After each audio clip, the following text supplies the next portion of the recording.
He grabbed her by the wrist and dragged her onto the platform like she was a sack of grain. The crowd didn't flinch. Some of them laughed. "Blind, broken, and borderline mad," the auctioneer called out, his voice rolling across the frozen square like he was selling a lame horse. "Who'll take her off the county's hands for $1? Hell, we'd take 50 cents if you fed her through winter." Lydia Rowan stood on that platform with her chin up and her hands shaking, snow melting in her hair, wearing a dress that had been somebody else's before it was hers. She couldn't see the faces, but she could hear them. Every snicker, every whispered cruelty, every silence that was worse than the rest. If that were you up there, blind, alone, being sold to strangers for less than a loaf of bread, would anyone step forward? One man did. Before we go any further, if stories like this move you, if they remind you that courage still exists in this world, please subscribe to this channel and hit that like button. Drop a comment telling me what city or country you're watching from. I want to see how far this story travels. Now let's go back to Redstone Crossing. 1876. The winter that changed everything. The cold that settled over Redstone Crossing in December of 1876 was the kind that got into your bones and stayed there. Not just the temperature, though that was brutal enough, 17 below on the worst nights. The kind of cold that turned breath into smoke and froze the water in the troughs before noon. It was something else, too. Something in the character of the place itself. A meanness. A smallness. The way a town gets when it's been cut off from the rest of the world by mountains and weather and its own particular brand of cruelty for too long. The town square was nothing much to look at, even in summer. A packed dirt clearing surrounded by a general store, a saloon called the Broken Spur, a sheriff's office with a crooked door, a feed and grain merchant, and a boarding house that had seen better decades. In winter, it was worse. The mud had frozen into hard ridges that caught at boot heels. The single gas lamp post in the center threw yellow light that barely reached the edges of the crowd gathered around the wooden platform that had been erected the night before. Most people in Redstone Crossing had never attended a public auction of a human being. But most people in Redstone Crossing had also never seen anything much beyond their own front porches. And when the county deputy sheriff rode through with the notice 3 days prior, nailing it to the post outside the Broken Spur, curiosity did what it always did in a small town with not enough to occupy itself. It brought people out. There were maybe 40 of them standing in the cold that morning. Men in heavy coats, women who'd brought their children and were already regretting it, a few older boys who'd come looking for something to snicker about. The blacksmith had left his forge. The schoolteacher, a thin woman named Mrs. Garfield, who rarely appeared in public outside of church, stood near the back with her arms folded and her expression unreadable. And at the far edge of the crowd, slightly apart from the rest, stood Elias Mercer. He was not the kind of man who announced himself. He was somewhere in his late 30s, though he looked older in the way that men who've spent years outdoors always do. The skin weathered, the eyes settled deep into their sockets like they'd retreated there to protect themselves from something. He wore a long canvas duster that had been dark brown once and was now somewhere between brown and the color of old dirt. His hat was pulled low. He had a beard that wasn't quite kept and wasn't quite wild, and hands that were large and calloused and currently shoved into his coat pockets beat because the cold was vicious, and he had no particular reason to take them out. He had not come to the auction on purpose. He'd come into town for flour and lamp oil and a new file for his axe, and he'd been on his way back to his horse when the noise from the square caught his attention. Not the crowd noise. He'd learned long ago to tune out crowds. It was something else. A silence within the noise. A single moment where the jeering and the laughing all dropped off at once, and in that gap he heard something that made him stop walking. A woman's voice, low and controlled and very, very carefully not breaking. "I am not dangerous," she said. "I never was." He turned around. The platform was rough-hewn timber about 2 feet off the ground, and the man standing on it beside her was Deputy Calvin Hatch, a round-shouldered, thin-mustached man who had been known to Elias by reputation for 3 years and by direct experience for 2, and neither acquaintance had given him a high opinion of the man. Hatch had a sheet of paper in one hand and a self-important expression on his face that suggested he felt this was the most significant thing he'd done all year. He was probably right, which was its own kind of tragedy. "Lydia Rowan," Hatch announced, his voice carrying across the square with the practiced ease of a man who liked to be heard. "Formerly of the Cassidy boarding house on Mill Road, currently a ward of Harlan County on account of being unable to support herself and having been previously detained on charges of... Those charges were dismissed, Lydia said. Not loudly, just clearly. The way you speak when you've said something 100 times and stopped expecting anyone to listen.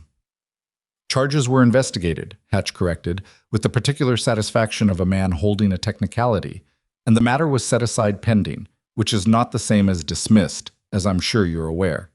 She wasn't looking at him. She couldn't look at anyone. Her eyes were open, but they moved in the unfocused way that told you immediately there was no sight in them, just the pale gray blue of eyes that had given up trying.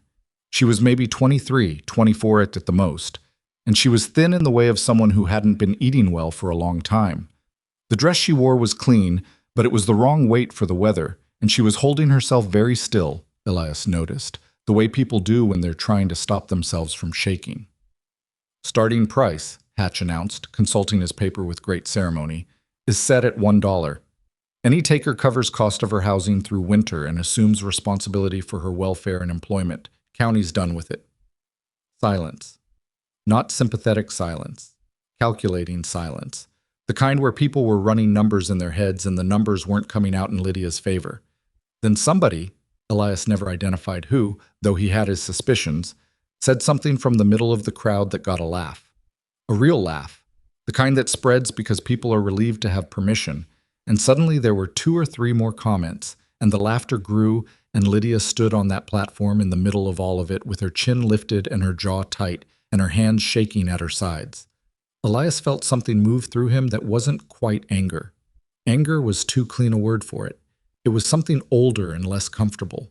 The recognition of a specific kind of wrong that he'd encountered enough times in his life to know exactly what it looked like and exactly what it tended to produce if nobody stepped in front of it.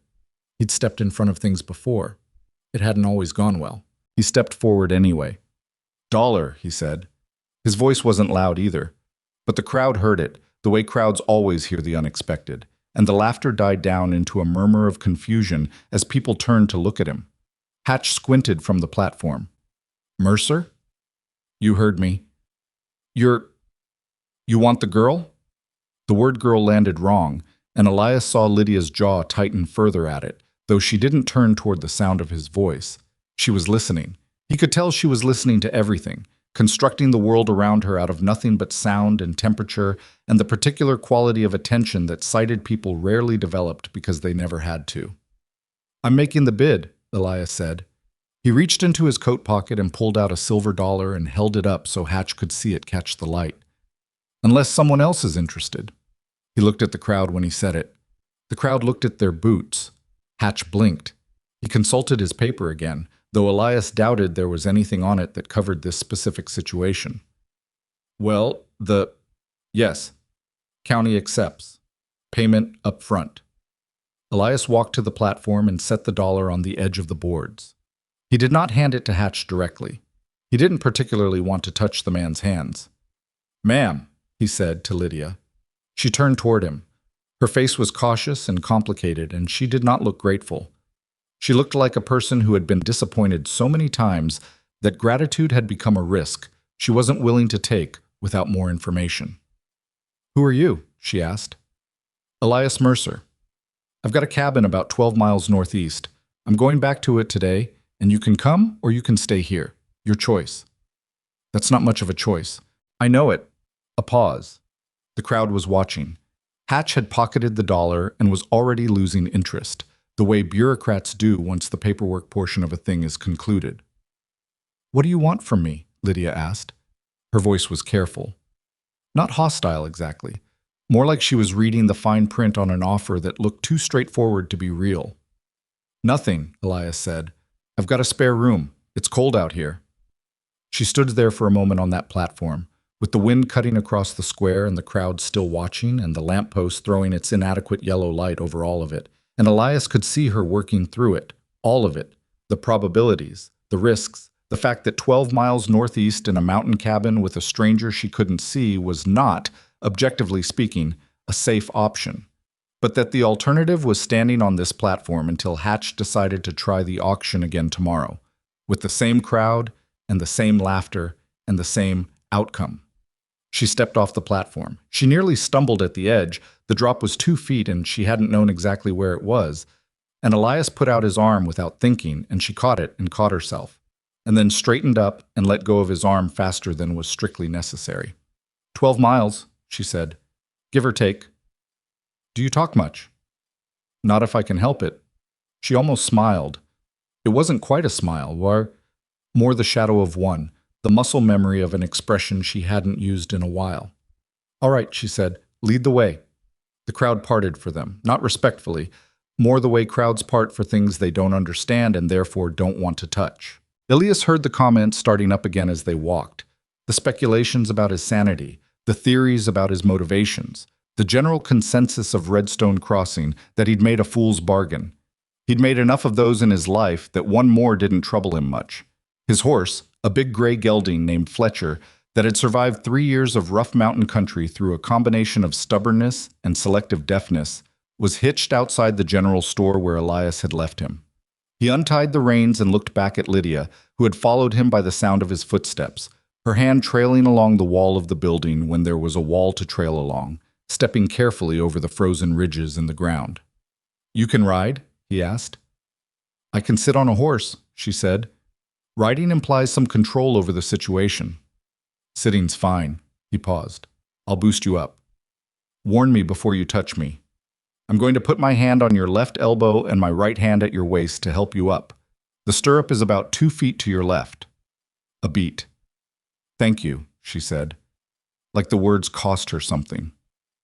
He boosted her up into the saddle and she settled there with more steadiness than he'd expected. She'd ridden before, or at least she hadn't been lying about being able to sit a horse. He swung up behind her, gathered the reins, and put Fletcher toward the northeast road. Nobody waved them off. Nobody said good luck. The cold closed around them as they left the town behind. For the first hour, neither of them spoke, which suited Elias fine and seemed to suit Lydia at least as well. She sat in front of him with her back not quite touching his chest, maintaining a deliberate inch of space between them, which he respected, and her hands resting on the saddle horn, and her face turned slightly toward the wind, the way she moved through the world by feel and sound and direction. He watched her without making it obvious. It was a habit from his scouting years, reading people, reading terrain, looking for the things that mattered underneath the surface of things. What he read in Lydia Rowan was not what the town had told him to expect. They'd called her mad. The notice on the post had called her potentially volatile in the careful language of official documents that want to say something without quite saying it. Hatch had called her dangerous with the casual confidence of a man who'd never reconsidered a first impression in his life. What she looked like to Elias was exhausted, not physically, though probably that too, but the deeper kind of tired, the kind that settles into a person after too long fighting something that keeps finding new shapes. She held herself with the rigid posture of someone who had learned that composure was armor, and that once you let it slip, people used the gap. The charges, he said after a while. What were they? She was quiet long enough that he thought she might not answer. A man at the boarding house, she said finally. He came to my room. I defended myself. He said I attacked him without provocation. A pause. He was well regarded. I was the blind girl who nobody could quite verify. The investigation went the way you'd expect. He's still in Redstone Crossing? He left about 6 months after, but the story stayed. Elias turned this over in his mind. How long were you at the county house? 8 months? And before that? A longer pause. I grew up in Millhaven, about 40 miles east. My mother died when I was 15. I had an uncle who took me in for a while, but she stopped, started again. I've been moving around since I was 18. The boarding house was the longest I'd stayed anywhere. How long? 2 years. She said it like 2 years was a long time. He supposed it was, depending on what the alternative was. You lost your sight, he said. Was that born this way? She said, and her voice had the faint edge of someone who'd answered this question too many times. I can see light and shadow. Sometimes shapes, if they're very close and the light is right. Not enough to navigate, not enough to read, not enough for most of what people think of as useful. You seem to manage. I manage fine, she said, with a sharpness that wasn't quite anger but was adjacent to it. That's what I was trying to explain to the county. I can cook and clean and sew and carry water and do laundry and take care of a household. I was doing exactly that at the boarding house for 2 years. None of that stopped being true because of what that man said about me. I believe you. She turned her face slightly, as though trying to locate him more precisely. Do you? I wouldn't have said it otherwise. Another silence, different from the first one, less guarded. Why did you do it? She asked. The auction. You didn't know me. He thought about how to answer that honestly without making it into something it wasn't. I've seen that look before, he said. Not on you specifically. But I've seen what happens when a crowd decides someone isn't worth the trouble and nobody gets in the way of it. What happens? Bad things. I've done enough of those myself that I try to prevent them when I can. She turned this over. You said you were a scout. Former. What made you stop?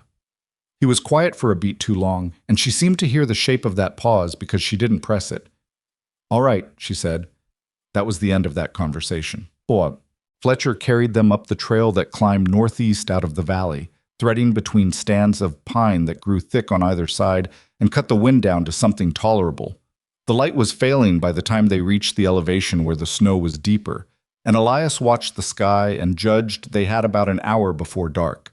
The cabin came into view around a bend in the trail, and Elias always felt something complicated when he first saw it after time away, something he couldn't quite name. He'd built most of it himself over 2 summers, from timber he'd cut on the property.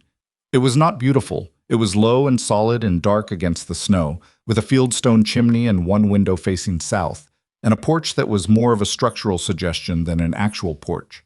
But it stood. 3 winters it had stood, and none of them had been gentle.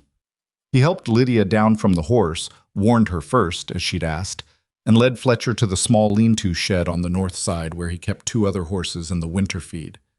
You have other horses? Lydia said. She'd heard them shift at Fletcher's approach. 2 mules and an old mare. The mules do the heavy work. How much land? About 40 acres cleared. Rest is timber. He opened the shed door and led Fletcher in. I trap some, sell furs in spring, grow what I can in summer. She was listening, building the map. He could tell. You live here alone? I do. Were you expecting company? No. He said it simply because it was true, and there was a pause in which she seemed to weigh the implications of that and find them acceptable, or at least not immediately alarming. Inside, this cabin was cold. He'd been in town 3 days, and the fire had long since died. He went straight to the hearth and started building it back up, and Lydia stood in the doorway for a moment, then stepped carefully inside, one hand touching the doorframe and then releasing it, her foot testing the floor for differences in level before she committed her weight. Tell me about the room, she said. He looked up from the fire. What do you need to know? Everything. Start from where I'm standing. So he did. He told her, without condescension, without the careful slowness people sometimes used when they talked to her like she was also hard of hearing, exactly what was in the cabin and where. The hearth, 6 feet ahead and slightly left. The table, pine, 2 chairs, another 8 feet past that. The kitchen side, running along the east wall, with the iron cook stove and the shelves and the dry goods he kept in sealed tin canisters. The bedroom, through the door on the right, single bed and a chest and a hook on the wall. The spare room, such as it was, he used it for storage, but there was a narrow cot in there that he'd slept on when he'd had a partner winter over 3 years ago. The floor's got a loose board about 4 feet from the hearth on the left side, he said. I'll fix it this week. Till then, step around it. Which direction is the door from the hearth? Back and right. 11 steps if you walk straight. She nodded, processing all of it. Then she walked, carefully but steadily, to the table and pulled out a chair and sat down, and Elias watched her settle into the space without comment because there wasn't anything useful to say about it. She was doing what she'd always done. She was learning the terrain. The fire caught. The cold began to give ground slowly, the way cold always does, grudgingly and not all at once. I don't need to be taken care of, Lydia said to the fire. Not to him particularly, just to the room. I didn't think you did, Elias said. She turned her face toward him. That particular precise stillness again, really listening, checking. Most people do. Most people are wrong about most things. The fire popped and sent up a shower of sparks. Outside, the wind was picking up, pushing against the walls with a sound like pressure, like something testing the seams. "I'll make supper," Lydia said. "You don't have to." "I know I don't." She pushed back the chair. "Tell me where the cook stove is again," he told her. She stood, oriented herself, and walked toward it without hesitation. She found the edge of the stove with her fingertips and began exploring the surface of the kitchen shelves in the methodical, efficient way of someone who'd spent years turning unknown spaces into known ones. Elias watched her for a moment. Then he went back to tending the fire, and neither of them said anything more for a while, and somehow that felt like the beginning of something rather than the absence of it. She burned the first batch of cornbread. Not badly, just enough to be noticeable, the bottom crust going from golden to something darker before she caught the smell and pulled it back. She didn't apologize for it. She just set it on the table and said, "The oven runs hot," in the tone of a statement of fact rather than an excuse. "It does," Elias agreed. "You could have told me. You told me you didn't need to be taken care of." A pause. "That's different from telling me relevant information about the equipment." "You're right," he said. "My fault. It runs about 50 degrees hot on the right side, less on the left." She considered this. "All right." She cut the cornbread without further comment. "It tasted fine." He said so. "I know," she said. "I can tell by the smell." He almost smiled at that. Almost. After supper, she asked him about the spare room again. Could she find her way to it from the table? Could he walk her through it once before she was on her own? He did, and she committed it to memory with a thoroughness that impressed him even though he'd thought himself past the point of being impressed by most things. At the door of the spare room, she stopped and turned partway toward him. The firelight from the main room reached this far, just barely, though it meant nothing to her. "Elias," she said. It was the first time she'd used his name. "Yeah. If I scream, it means something is actually wrong, not that I've knocked something over or gotten turned around." A pause. "I know you probably know that. I'm just telling you anyway." "Understood," he said. She went into the room. He heard the rope springs of the cot settle under her weight, and then nothing. He sat by the fire for a long time after, the cabin settling around him with its familiar creaks and drafts, and he thought about what he'd done today and whether it was the right thing.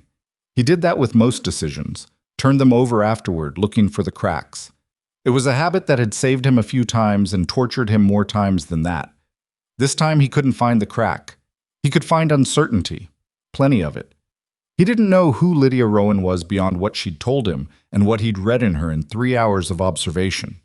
He didn't know what the county would say when Hatch filed his paperwork.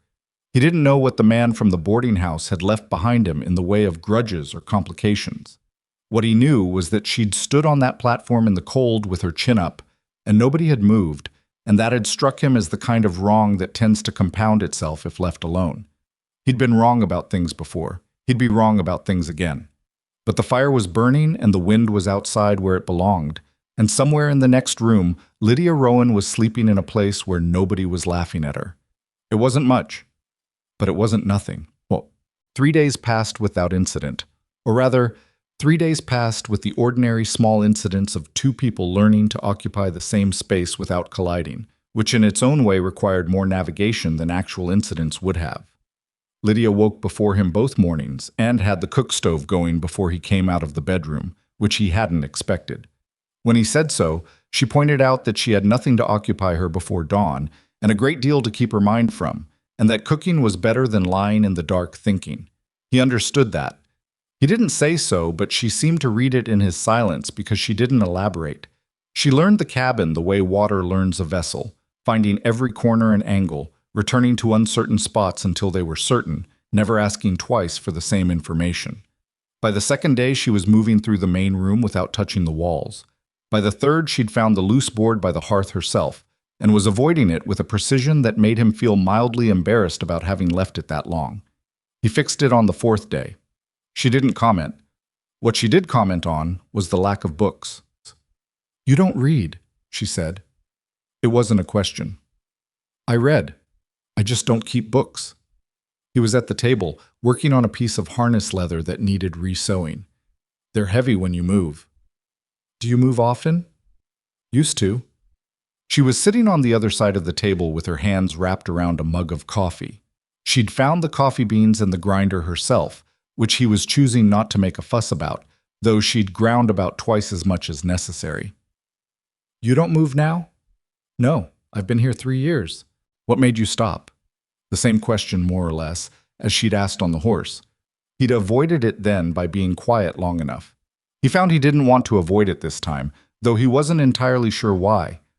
"I was in a bad situation," he said, "for a long time.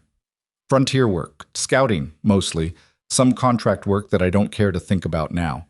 I made some choices I had to live with and some choices I didn't get to choose, and eventually I needed to stop being in the kind of places where those choices kept getting made." He set down the leather and the awl. "This place was far enough from everything that I thought it would stick." "And does it?" "Most days." She turned her mug between her palms, thinking. "The people in town, they know you?" "Some of them." "And they don't bother you out here?" "They don't have a reason to come out here, and most of them wouldn't want to make the trip in winter." He picked up the leather again. "Why?" She was quiet for a moment. "Because I don't know what kind of trouble might follow me," she said, "and I'd rather you knew that before it arrived instead of after." He looked at her over the table. "What kind of trouble are you expecting?" "The man from the boarding house," she said. "Wesley Crane. He left Redstone Crossing, but he didn't go far. He's in Mill Haven, last I heard. He has money, and he has pride, and he has a story that says I'm the dangerous one." She set the mug down carefully, finding the table's edge with her fingertip first. "He didn't press charges because he'd have had to explain what he was doing in my room, but he made sure the story spread. And if he finds out that someone's taken me on—" "He'd what?" Elias said. "Come after you?" "He'd find a reason to. That's how men like that work. It's not about what happened.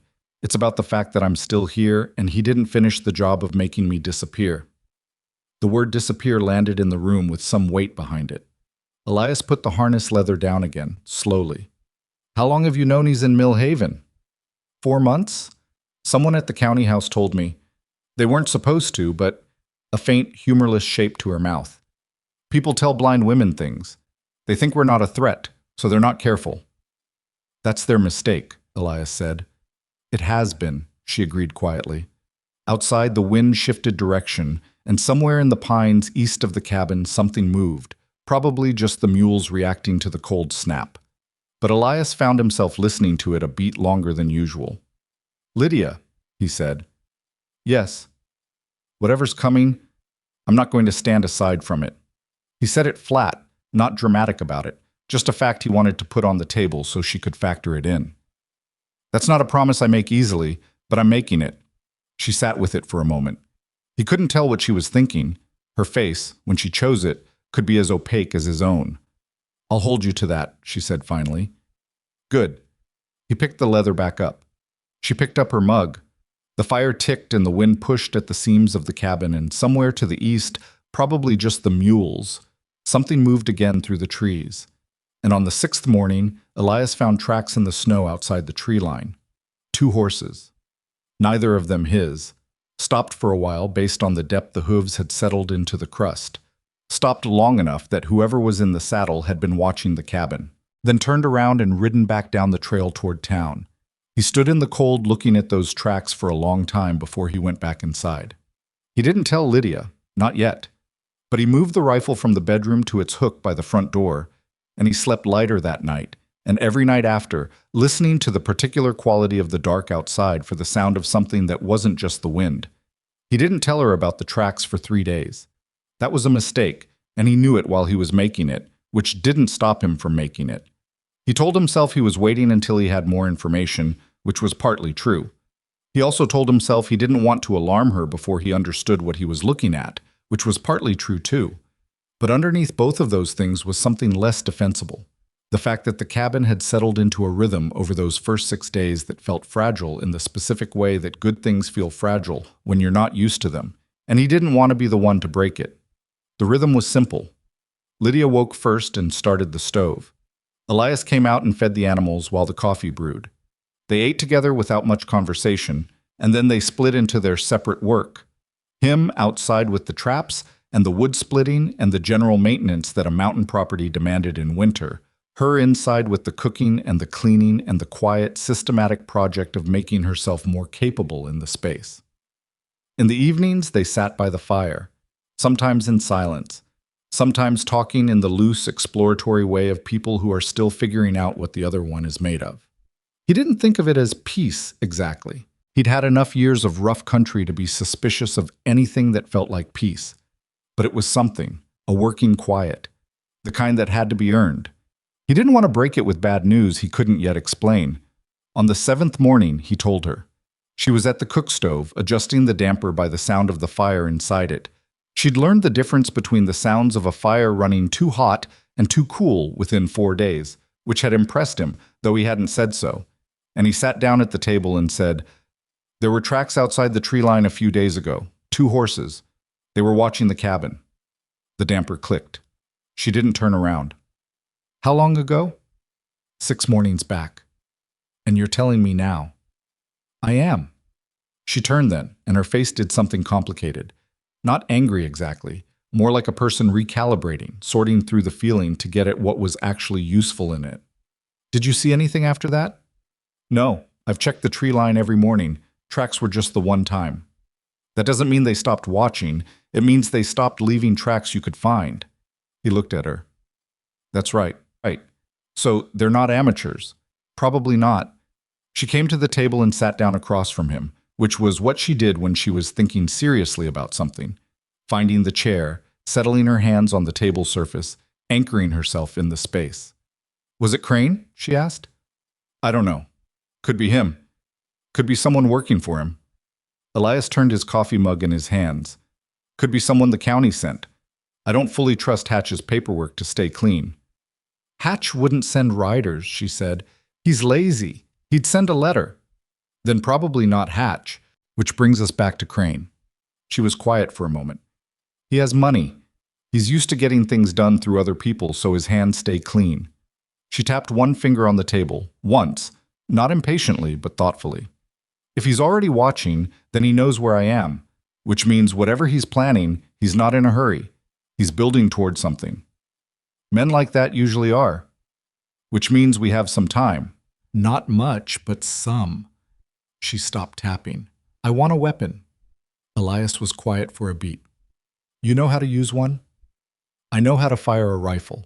I was taught when I was a girl. I won't hit anything at distance, obviously, but if someone is close enough, that distance doesn't matter."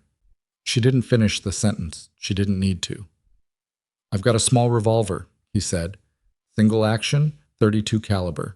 It's lighter than the rifle, easier to handle in close quarters." "Can I hold it?" He got up, went to the bedroom, came back with the revolver and cleared the cylinder before he set it on the table in front of her.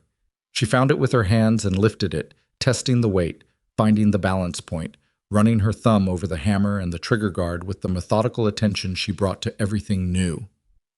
"Show me how to load it," she said. He did, twice. The third time she did it herself, slowly, finding each chamber by touch, seating each round by feel. Her hands were steady. He noticed that. He also noticed that she was holding her breath without realizing it, and when the cylinder clicked shut, she let it out all at once. "Where do I keep it?" she asked. "Bedroom. Hook on the wall to the left of the door. Same height as your shoulder." She nodded, memorizing it. Then she set the revolver down with the care of something that mattered. "You should have told me sooner," she said. Not accusatory. Just placing the fact somewhere they could both see it. "Yeah," he said. "I should have." She picked up her coffee. "Don't do it again." "I won't." They finished breakfast in a different kind of quiet than the one they'd been building. Sharper. More honest. He found after a while that he preferred it. The snow came back that afternoon in a way it hadn't for nearly a week. Serious snow. Not the flurries that dusted the top of the existing pack, but a steady, heavy fall that cut visibility down to 30 yards by midday and to nothing useful by early afternoon. Elias got the animals secured and extra feed put out and came back inside with snow packed into every seam of his coat, and Lydia had the fire built up and soup on the stove and the revolver on the hook by the bedroom door where he'd told her to put it. "If anyone's in the tree line right now," she said, without looking up from the pot, "they're miserable." "Probably." "Good." He almost laughed. Not quite. but almost. The blizzard ran for 2 days. In those 2 days, confined to the cabin by weather that made even the distance to the lean-to a genuine navigational problem, they talked more than they had in the previous week combined. Not about the riders, or about Crane, or about anything that came attached to danger. They'd both seemed to silently agree that those subjects were already on the table and didn't need rehashing. They talked about other things, the geography of the territory, what Lydia remembered of Millhaven before she'd left, the way Elias had ended up in Redstone Crossing at all, which involved a chain of circumstances he told in the abbreviated way of someone who's edited a longer story down to what's bearable. She told him about the boarding house in more detail than she'd offered before. 2 years at Mrs. Cassidy's, running a clean room, doing laundry, taking her meals with the other boarders, learning the rhythms of the place with the same patience she brought to every space. She'd been, by her own account, unremarkable in all the best ways, present but not intrusive, useful but not servile, managing her blindness so efficiently that some of the longer-term boarders had admitted to occasionally forgetting it. That was the thing about Wesley Crane, she said, on the second evening of the blizzard. They were on opposite sides of the hearth, him in the chair and her on the three-legged stool she'd appropriated as her preferred seat, and the fire between them was doing the kind of substantial work that made the outside world feel genuinely far away. He noticed that people forgot, and that bothered him. He wanted me to be reduced, in the way that he thought I was supposed to be. What do you mean? He'd do small things, move something I'd placed carefully so I'd trip on it, answer questions about me that were directed to me, tell people what I wanted to eat, what I needed, that sort of thing, in front of me as though I wasn't there. She picked at a loose thread on her sleeve. When I stopped letting him do it, he escalated. And the night he came to your room, I'd locked the door. She said it flatly. He had a key, not a master key. He'd gotten a key made somehow. I heard him on the stairs first, then the lock, and I was across the room before he was inside, and I had a fireplace poker in my hand. A pause. I hit him twice, not enough to do serious damage, but enough that he left, and enough that he was furious about it. He went to the sheriff. The next morning, said I'd attacked him in the hallway, said I was unstable, said the boarding house wasn't safe with me in it. She was very still. The sheriff was a friend of his, or at least the kind of friend that's really a professional convenience. She picked at the thread again, and it came loose, and she tucked it into her palm. Mrs. Cassidy didn't speak up. I understood why. He was a paying boarder. I was the woman no one could quite verify. Elias had been listening without interrupting, which was how he listened to most things, completely, and without offering the small verbal nods and agreements that some people used to show they were paying attention. He'd found over the years that people often told you more if you didn't keep filling the space between their sentences. The witness, he said, when she'd been quiet for a moment. Was there one? She looked toward him, slightly surprised. What do you know about a witness? Nothing. I'm asking. Another pause, longer than the others. There was a girl, young, maybe 16. She was in the hallway when Crane left my room. She saw him. She saw the state of him. Lydia's hands tightened around each other in her lap, briefly. I gave her name to the sheriff. He said she'd been spoken to and had nothing useful to say. Did you believe that? No, I believe she was terrified. She'd have been... Crane's money reached a long way in that town. Still does. A breath. Her name is Rose Bennett. I don't know where she is now. He filed that away. Rose Bennett. 16, or near it, 2 years ago. Old enough now to make her own choices about what she was willing to say. What happened after the sheriff? Elias asked. The county took me, called it protective custody, which was a way of saying they didn't know what to do with me, and neither did anyone else. I was there 8 months until Hatch decided the cheapest solution was the auction. She said it without self-pity, which was somehow worse than if there'd been self-pity. And now I'm here. And now you're here, Elias agreed. The fire settled, sending up a brief brightness. Outside, the blizzard was finally easing. He could tell by the way the sound of it changed, the howling dropping off into a lower register. Elias, she said. Yeah. What happened to you? In the frontier work, what was it that made you need to stop? He was quiet for long enough that the fire shifted twice. I was part of a campaign, he said. against a group of people who hadn't done what we were told they'd done. I found that out about 2/3 of the way through, and I didn't stop it. I should have. I told myself I didn't have the standing, that the order was above me, that one man pulling out wouldn't have changed anything. He looked at his hands. None of those things were as true as I wanted them to be. She didn't say she was sorry. She didn't tell him it wasn't his fault, which was what people usually said, and which was never precisely true. She just sat with it, the way you sit with something heavy that can't be put down but can be shared. "Is that why you stepped forward?" she asked. "At the auction." "Probably part of it. Not because of me specifically." "I didn't know you specifically." "No." A pause. "Do you know me now? Somewhat?" "Somewhat," he said. She almost smiled, the same muscle memory shadow of one as before, but a little closer to the surface this time. "All right," she said. "That's enough for now." The blizzard broke overnight, and the morning that followed was the particular kind of brutal clear that comes after heavy mountain snow. Every surface catching light, the sky an almost painful blue, the cold dry and absolute. Elias went out to check the tree line before he checked the animals.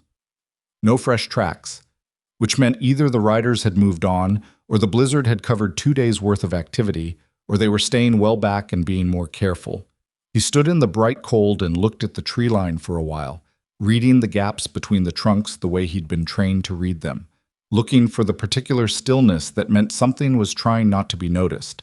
He didn't see anything, but the feeling didn't leave him.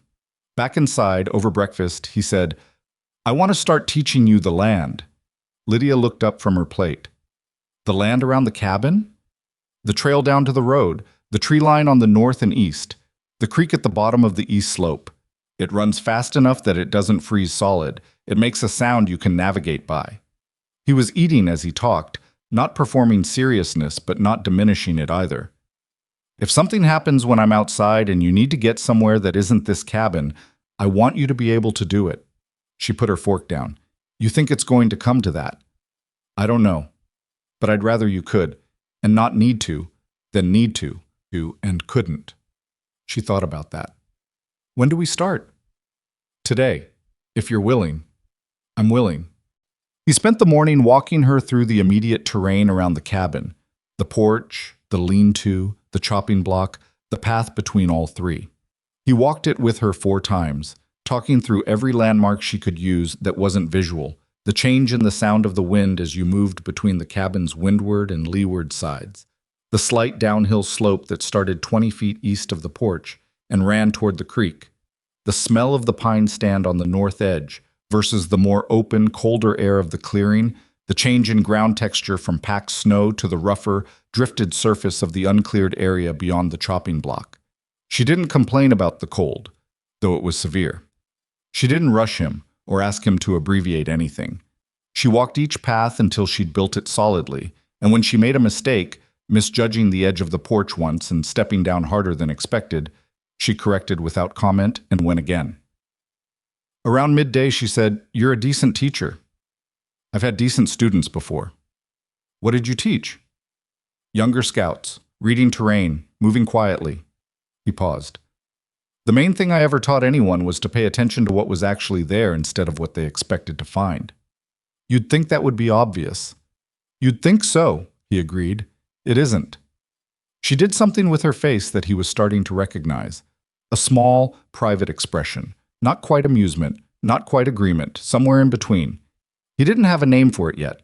He'd stopped trying to name everything about her the way he'd noticed he'd been doing in the first few days, cataloging, analyzing, the old scouting habit of reducing things to information. She was more useful to understand as a person than as a collection of data points. That afternoon, he taught her the first stretch of the trail down to the road, the first 100 yards, ending at the large boulder he used as a waypoint because it sat on the right side of the trail, exactly at the point where the path curved northeast. She found the boulder, both times they walked to it, by counting steps from the porch post and listening for the way the wind changed as the trees thickened on either side of the trail. 47 steps from the post, she said the second time. 38 if I lengthen my stride. Closer to 43 for the stride length. I'll check it again tomorrow. He looked at her standing in the cold beside the boulder, her hand resting on its surface, her face turned into the wind, the hard blue sky above the tree line. the snow running off the branches in small bright falls whenever the wind moved them. He didn't say what he thought, which was that she was going to be fine. Not because he didn't mean it, but because she didn't need him to say it. She was busy proving it to herself, which was a different and more durable thing. They went back to the cabin for coffee, and it was when they came through the door, stamping snow off their boots on the porch, that Elias saw it. A piece of paper, folded once, tucked under the door in the gap between the base of the door and the threshold. Not there when they'd left while they were on the trail, which meant whoever left it had been at the cabin while they were within 100 yards of it and hadn't made a sound. He picked it up without saying anything, and Lydia heard the change in him, the way his boots stopped moving, the particular quality of silence that followed, and said, "What is it?" "Paper. Note." He unfolded it, 4 words, in a cramped, functional hand. "No signature. Leave now, both of you." He read it twice. Then he read it to her. She stood in the doorway for a moment, one hand on the frame. "Both of us," she repeated. "That's what it says." "So whoever wrote it knows I'm here." "Yes. And they're warning us, not threatening us." "That's how I read it." She stepped fully inside and he followed her and he locked the door, 2 bolts, which he hadn't bothered with before, and put the note on the table where they could both think about it. "It could be Crane," she said, "trying to flush us out. Move us onto the road where we're exposed." "It could be," he agreed. "Or it could be someone else. Someone who knows something about what's coming and isn't on Crane's side of it." "Who would that be?" "I don't know yet." She sat down at the table, thinking hard. He could see her working through it, the same systematic way she worked through everything, testing angles, looking for the weight-bearing structure underneath the surface of the thing. "If we leave," she said, "we're on the road in winter with no certainty of where we're going and no advantage except movement. If we stay, we're holding a known position against an unknown threat." She folded her hands on the table. "And if the note is genuine, if someone is actually trying to help us, then leaving might be walking into something worse than staying." "That's about how I see it," Elias said. "So we stay. For now. But we prepare like we might not be able to." She nodded. "The revolver's on the hook." "I know. I'm going to move the rifle to the kitchen side. Faster access." He was already moving as he said it. "I'm also going to move some food and the medical kit to the lean-to. If we get separated from the cabin, we won't get separated from each other," she said. Her voice had an edge to it that wasn't quite a request. He looked at her across the room. "No," he said, "we won't." He spent the rest of the afternoon in preparation. Not frantic, not the kind of preparation that feeds on its own fear, but the steady, methodical variety he'd learned in years of frontier work. You readied things. You assessed what you had and what you needed, and you made the gap between them smaller. You didn't catastrophize, and you didn't pretend everything was fine. You just worked. Lydia worked too. She reorganized the kitchen shelves in a way that put the most necessary things within fastest reach. She went back outside in the cold and walked the path to the boulder twice more on her own, without him. He watched her from the porch the second time, not close enough to be of use if she needed it, just present enough to know she was all right. Was all right. That night, he slept in the chair by the door instead of the bedroom, the rifle across his knees. He told Lydia this, and she didn't argue. She did say, from the doorway of the spare room, "If you see something, wake me. Don't try to handle it alone." "I won't. That's not what I asked." A pause. "I'll wake you," he said. "Thank you." He sat in the chair and watched the fire die down by inches and listened to the cabin and the mountain around it with the particular quality of attention that doesn't look for anything specific because it doesn't need to. It just stays open, ready for whatever shape the wrong thing happens to take when it arrives. Nothing arrived that night. But on the 9th morning, when Elias went out to feed the animals, there was a woman sitting on the boulder at the first bend of the trail. She was young, maybe 18 or 19, wrapped in a heavy coat that was too big for her, and she had the look of someone who'd been outside for a while and was very cold and very frightened and very determined not to show either. When she saw Elias, she stood up, and for a moment she looked like she was going to run, and then she didn't. "Is she here?" the girl said. Her voice was thin with cold. "Lydia Rowan. Is she here?" Elias looked at her for a long, measuring moment. "Who are you?" "My name is Rose," the girl said. "Rose Bennett, and I don't have much time." He looked at her for another moment. Then he said, Come inside, get warm. Then you can tell me what you came to say." She followed him up the trail with the careful, fast steps of someone who'd been carrying something heavy for a long time and was afraid to stop moving in case the weight of it caught up. Behind him, the tree line sat still and pale in the morning cold. He didn't let himself turn around to look at it, but he walked a little faster than usual, and he did not breathe easily until they were inside with the door bolted behind them. Lydia was at the cook stove when they came in, and she heard the extra set of footsteps and went very still.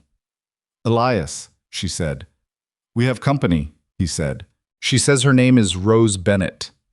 The sound Lydia made then was not quite a word. It was something that came from somewhere below words, surprise and fear, and something that might have been hope, all pressed together into a single sharp exhale. Rose Bennett stood just inside the door, her cold reddened hands twisted together in front of her, and looked at Lydia with an expression that was equal parts terror and relief. "I'm sorry," she said. Her voice broke slightly on it. "I'm so sorry. I should have said something 2 years ago. I know I should have. I've known every single day that I should have." She stopped, started again. "But I'm here now, and I'll say it now. Say it now. I'll say everything." She looked at Elias and then back at Lydia. "If you'll let me." Lydia turned fully away from the stove. Her face was controlled in the way it got when she was working hard to stay inside herself. "Sit down," she said finally. "Have some coffee, and then, yes, tell me everything." Outside, the wind moved through the pines. The mountain held its cold and its silence. And inside the small dark cabin, something that had been broken for 2 years began, slowly and imperfectly, to find the shape it had been looking for. Rose Bennett drank her coffee in small, careful sips, like someone who wasn't sure she deserved the warmth of it. She sat at the table across from Lydia, and Elias stayed by the door, not because he was guarding it exactly, but because the room felt like it needed someone at its edges, while the two women found their footing with each other. It took a few minutes. Lydia sat with both hands around her own mug and didn't rush it. Whatever she was feeling about Rose being in this cabin, and Elias could see it moving under the surface of her face, complicated and not entirely resolved, she was keeping it managed, just barely, but managed. Finally, Rose set her mug down and said, "He paid me." The words came out small and ashamed, like she'd been holding them in her chest so long they'd lost most of their air. "Crane," Lydia said. "Yes, not a lot. $20. But my mother was sick, and my father was gone, and $20 was—" She stopped. "That's not an excuse. I know it's not an excuse. I've told myself that every night for 2 years." "What did he pay you to do?" Lydia's voice was even, careful. "To tell the sheriff I hadn't seen anything, that I'd been asleep, that I didn't know what happened in the hallway." Rose's hands were flat on the table now, pressing into the wood like she needed to feel something solid. "And he told me that if I said anything different, he'd tell people I was involved, that I'd helped you, that I'd let you into his room." She looked at her hands. "I was 16. I didn't know what to do." "But you knew what you saw." "Yes." A beat. "I knew exactly what I saw." The fire shifted in the hearth, and the sound of it was the only sound for a moment. "Tell me," Lydia said. "Tell me exactly." So Rose did. She'd been in the hallway because she couldn't with her mother, who was visiting a relative in town and had taken a room for the week. She'd gone to the kitchen for water, and she was coming back when she heard the lock on Lydia's door. She'd stepped back into the shadow near the linen shelf, and she'd watched Wesley Crane come out of that room moving fast, one hand over his face, and she'd seen the blood between his fingers, and she'd seen his expression. Not pain, or not only pain, but something uglier than pain. The look of a man who'd been refused something he considered owed to him. He'd seen her in the hallway. He'd stopped. "He didn't say anything at first," Rose said. "He just looked at me. And then he smiled. The kind of smile that's really a warning. And he said, 'You didn't see me.' Just like that. And I—" Her voice thinned. "I nodded. I just nodded. And he walked away." Lydia put her mug down. Her hands stayed on the table, very still. "The next morning he came to find me before the sheriff arrived," Rose continued. "That's when he offered the money. He made it sound like I had a choice, but it wasn't really a choice. He made sure I understood what the alternative was." "And your mother?" Elias said from the door. Rose looked at him. She never knew. She was sick and we needed the money, and I told myself it would be all right, that someone else would say something, that Lydia would find another way to prove it. She looked back at Lydia. You didn't find another way. No, Lydia said. I didn't. Another silence. Then Lydia said, Why now? What changed? He came back. Rose said it quickly, like ripping something. Crane, he came back to Redstone Crossing 3 weeks ago. He's been at the Broken Spur, talking to people, spending money. And he's asking about you, about where you went after the auction, who bought you, what Mercer's claim on you looks like legally. She looked at Elias when she said the name, like she was checking whether he already knew this. His expression told her nothing. He has a man with him, a lawyer, or someone who looks like one, and another man who doesn't look like anything professional but scares people just by standing still. A bounty hunter, Elias said. People are saying so. I don't know his name, but he came into the general store twice, and both times the owner found reasons to be somewhere else while he was browsing. Lydia had gone very still during this. Not the controlled stillness of someone managing their emotions, something different. The stillness of someone assembling a picture and not liking what it was showing them. He's building a legal claim, she said. That's what the lawyer is for. He's going to try to say the auction was invalid, that Mercer's dollar doesn't constitute legitimate transfer because, what? Because I was county property and the county's claim supersedes. She pressed her lips together. It doesn't work that way, but it doesn't have to actually work. It just has to create enough confusion that a sheriff looks the other way while his man takes me. Elias pushed off the door and came to the table. He sat down in the third chair, the one that was usually empty. What's his end goal? He wants you back under his thumb? He wants to make sure you can never speak publicly about what happened? Both, Lydia said. Neither is enough without the other. She turned her face slightly toward Rose. How did you find us? How did you know where I was? Hatch, Rose said with a kind of grim flatness. He told 3 people at the Broken Spur that he'd auctioned off the Rowan girl to some hermit in the mountains. Elias Mercer, 12 miles northeast. She looked at him again. I'm sorry. I know that's not what you'd want to hear. It's fine, Elias said. He didn't sound angry. He sounded like a man recalibrating. So Crane knows exactly where we are. He knew before I left town. That's why I came. I heard him talking to the lawyer 2 nights ago, going over what they were planning. I couldn't hear everything, but enough. She took a breath. They're coming in the next few days. Maybe sooner. The fire was the only sound again, and outside the morning had progressed from pale to bright without anyone in the cabin noticing.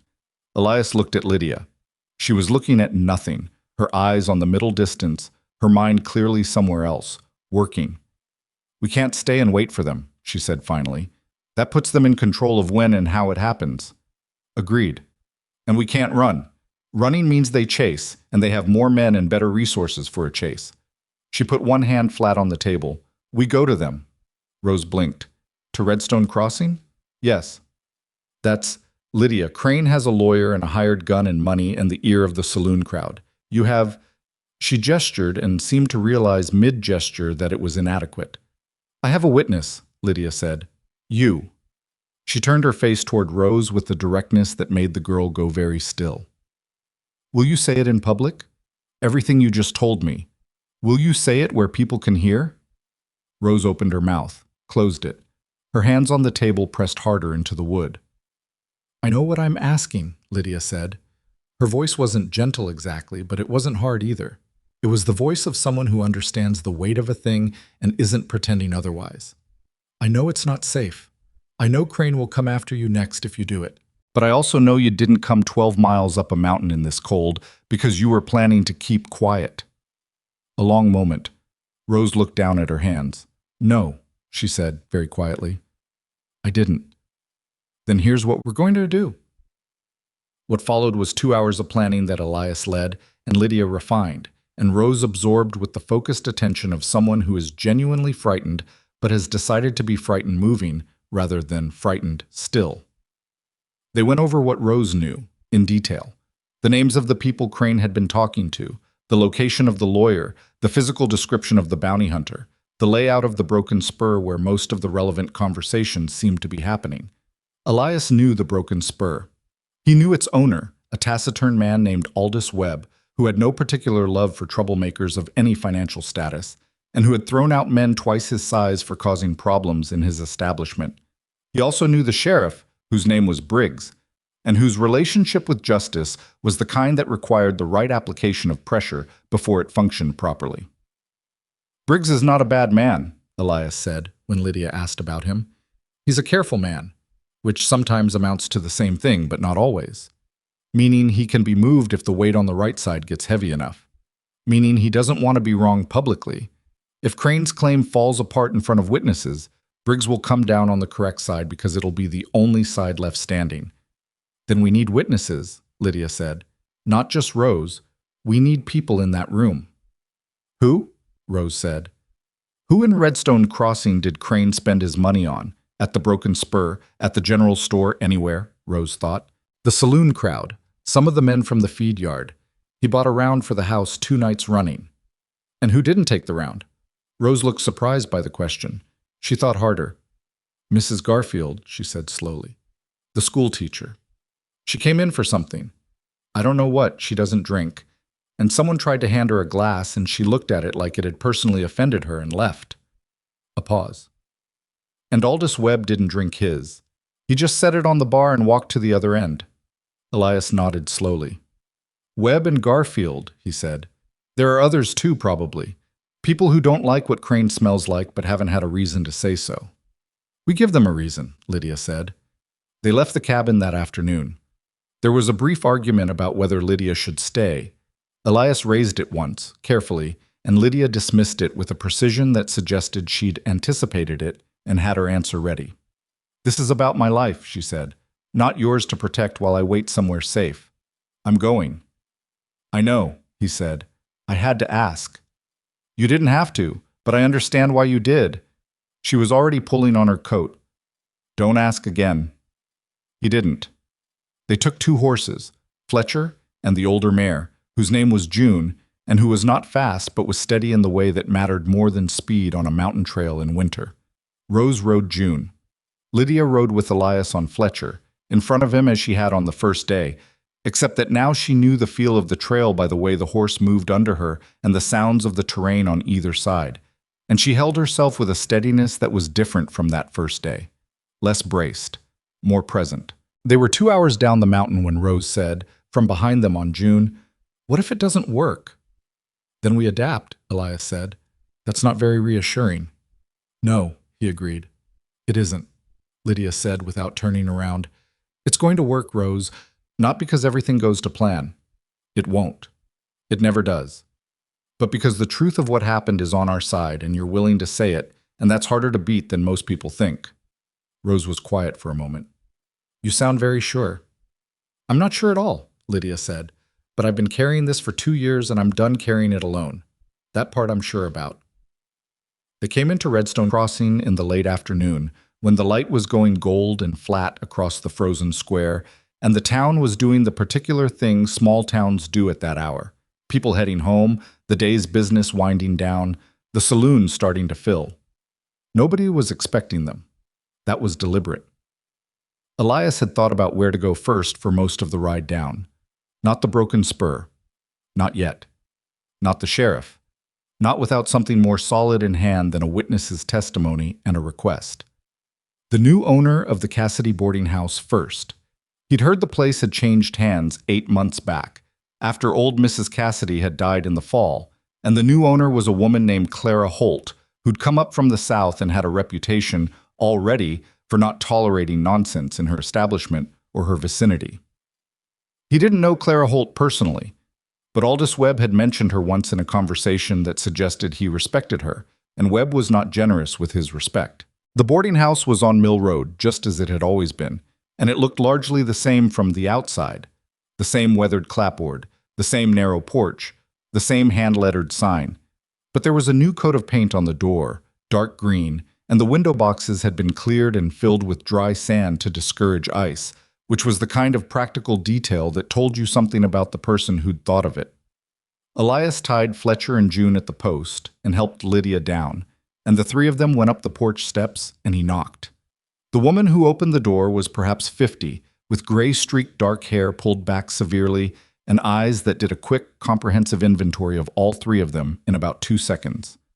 She looked at Rose first, then at Elias, then at Lydia, and something in her expression shifted. Not softening exactly, but adjusting.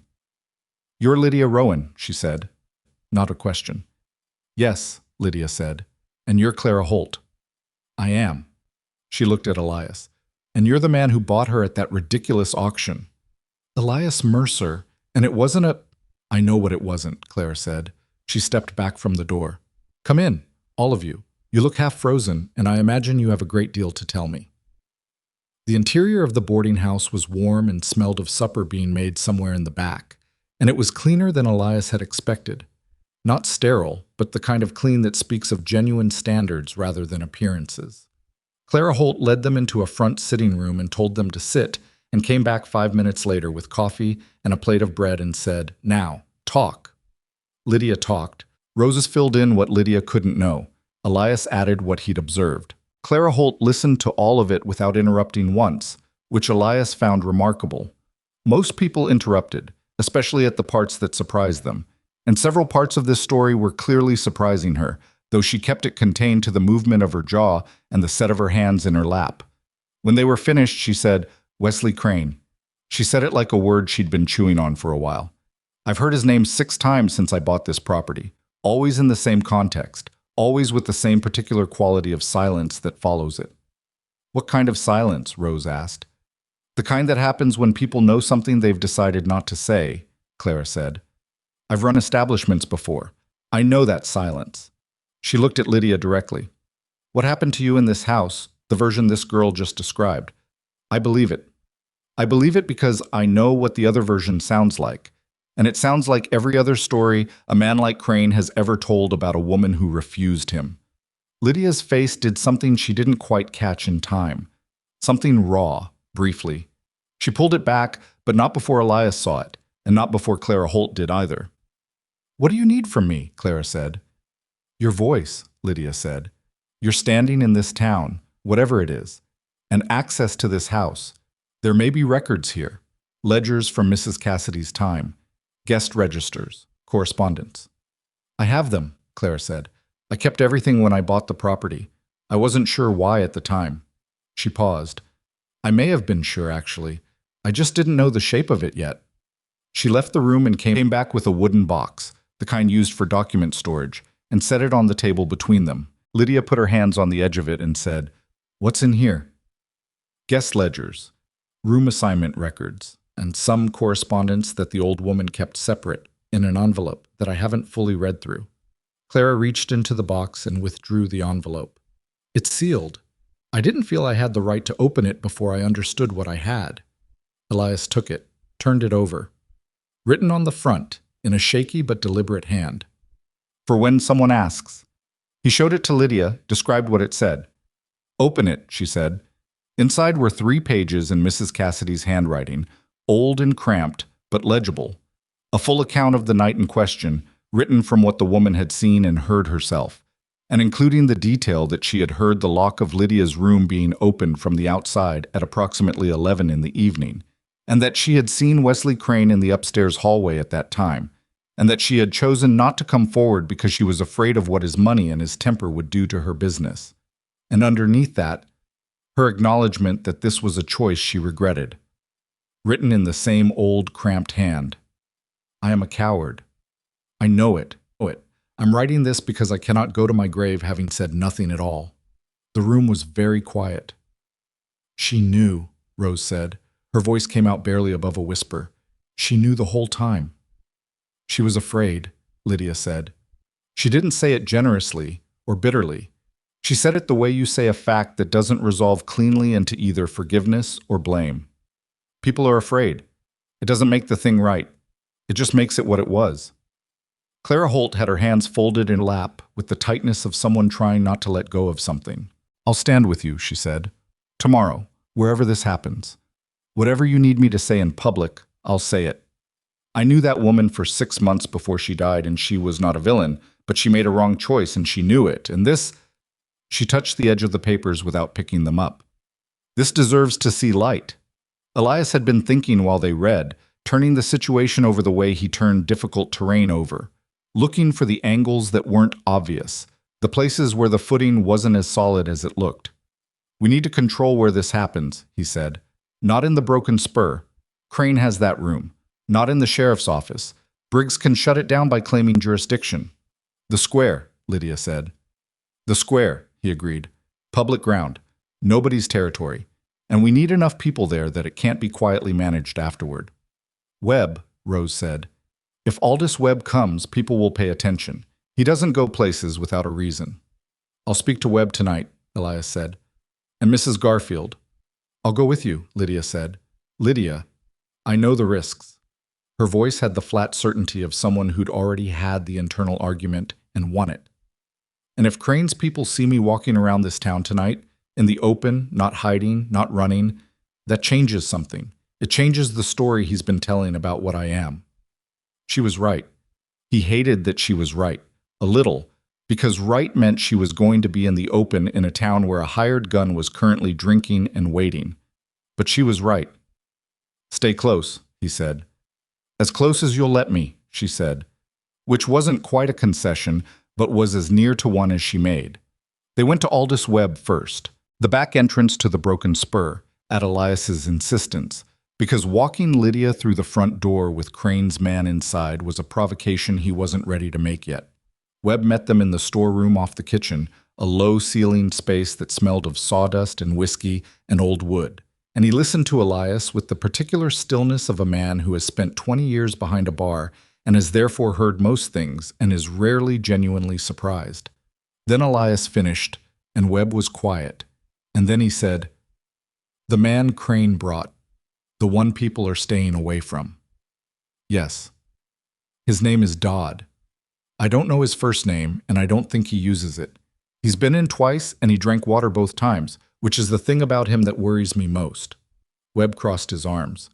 "A man who comes to a saloon and drinks water is either very disciplined or very focused. Dodd is both." "You'll come tomorrow?" Elias said. "I'll be there." Webb looked at Lydia, who was standing just behind Elias's right shoulder. "Miss Rowan, I heard what they said about you 2 years ago. I didn't know you personally, so I let it stay where people put it." He paused. "I should have thought harder about that. I'm sorry for it." Lydia turned toward his voice. "You're coming tomorrow," she said. "That's enough." Mrs. Garfield was harder. She answered her door with the expression of a woman who was accustomed to people wanting things from her, and who had developed a sophisticated system for determining which requests deserved engagement and which deserved a closed door. Elias told her what he needed. She looked at him over her spectacles for a long moment, and then she looked at Lydia and said, "I was at that auction. I want you to know I was not there to participate in it. I went because I thought, I don't know what I thought, that my presence would make it more civilized, somehow, which was foolish." "It was," Lydia agreed, "but you're here now." The schoolteacher blinked. "Yes, I am." A pause. "I'll be in the square, and I'll bring my students' parents. I taught half this town's children. When I tell them to come to the square, they come." Outside on the dark and frozen street, Elias exhaled slowly. Rose was back at the boarding house with Clara. It was just him and Lydia on the cold street, and the night had the particular depth of winter nights in high country, cloudless and cold enough that the stars looked sharp and close. "Tomorrow," Lydia said. "Tomorrow." She was quiet for a moment, then, "He'll be there, Crane, with his lawyer and his documents and his hired man. Yes, and it could go wrong. It could." She turned her face toward him, not looking, not the way a sighted person looks, but that orientation she had, that way of directing her whole attention at something and making you feel it. "I need you to promise me something." "Depends on the promise." "If it goes wrong, if Dodd makes a move or the lawyer pulls something we haven't anticipated, don't react to them first. React to me. Follow my lead." She paused. "I know that goes against every instinct you have." He thought about it honestly, which she deserved. "You're right, it does." "I know, but this is my life they took from me. I want to be the one standing in front of it when we take it back." Her voice didn't waver. "Can you do that?" The cold settled around them. Somewhere down the street, the warm light of the Broken Spur spilled under its door, and the sound of voices drifted out, and somewhere in that building a man named Dodd was drinking water and waiting for a job he'd been paid to do. "Yes," Elias said. She nodded once, and they walked back to the boarding house through the dark of Redstone Crossing, and neither of them spoke again that night, because there wasn't anything left to say that the morning wouldn't have to answer for itself. What Elias didn't tell her, what he kept close and did not share because she hadn't asked, and he didn't want to put it on her, was what he'd seen when they were leaving Webb's back entrance. A figure just at the edge of the alley's reach of lamplight, standing still, watching, not moving, just watching. The way a man watches something he's been paid to watch. Dodd. Elias had met his eyes for just a moment, 1 second, maybe 2, and what he'd read there was nothing personal and nothing emotional, just assessment. The particular professional quality of a man who was measuring a problem and finding it manageable. Elias had walked on without changing his pace. He was good at that. He'd learned it a long time ago in country a great deal more dangerous than this, but his hand had stayed close to his coat the rest of the way back, and he'd slept that night with the same lightness he'd slept with since the note appeared under the door. And when he woke before dawn and lay in the narrow bed in Clara Holt's spare room, listening to the house, he was already running through tomorrow, turn by turn, the way you run through dangerous terrain before you walk it, looking for where the ground gives, looking for where you'll need to be solid, looking for the 1 or 2 moments where everything either holds together or comes apart. The morning came cold and clear and absolute, the way mornings do in that country when they want to remind you that the world doesn't adjust itself to what you need from it. Lydia was already awake when he got up. He could hear her in the kitchen with Clara, their voices low, the smell of coffee reaching all the way to the back room. He dressed. He checked his rifle. He put the revolver in his coat pocket, not his holster, more accessible, less visible. He thought about the look in Dodd's eyes in the alley. Nothing personal, nothing emotional, just a job. He walked into the kitchen. Lydia turned at the sound of his step, and whatever she read in the quality of it, she said simply, "Are you ready?" He looked at her, at the set of her shoulders, at the way she was holding her coffee with both hands like it was something to be held on to, at the particular composure of a woman who was terrified and had chosen to be terrified walking forward rather than terrified standing still. "Yes," he said. "Are you?" She set her coffee down.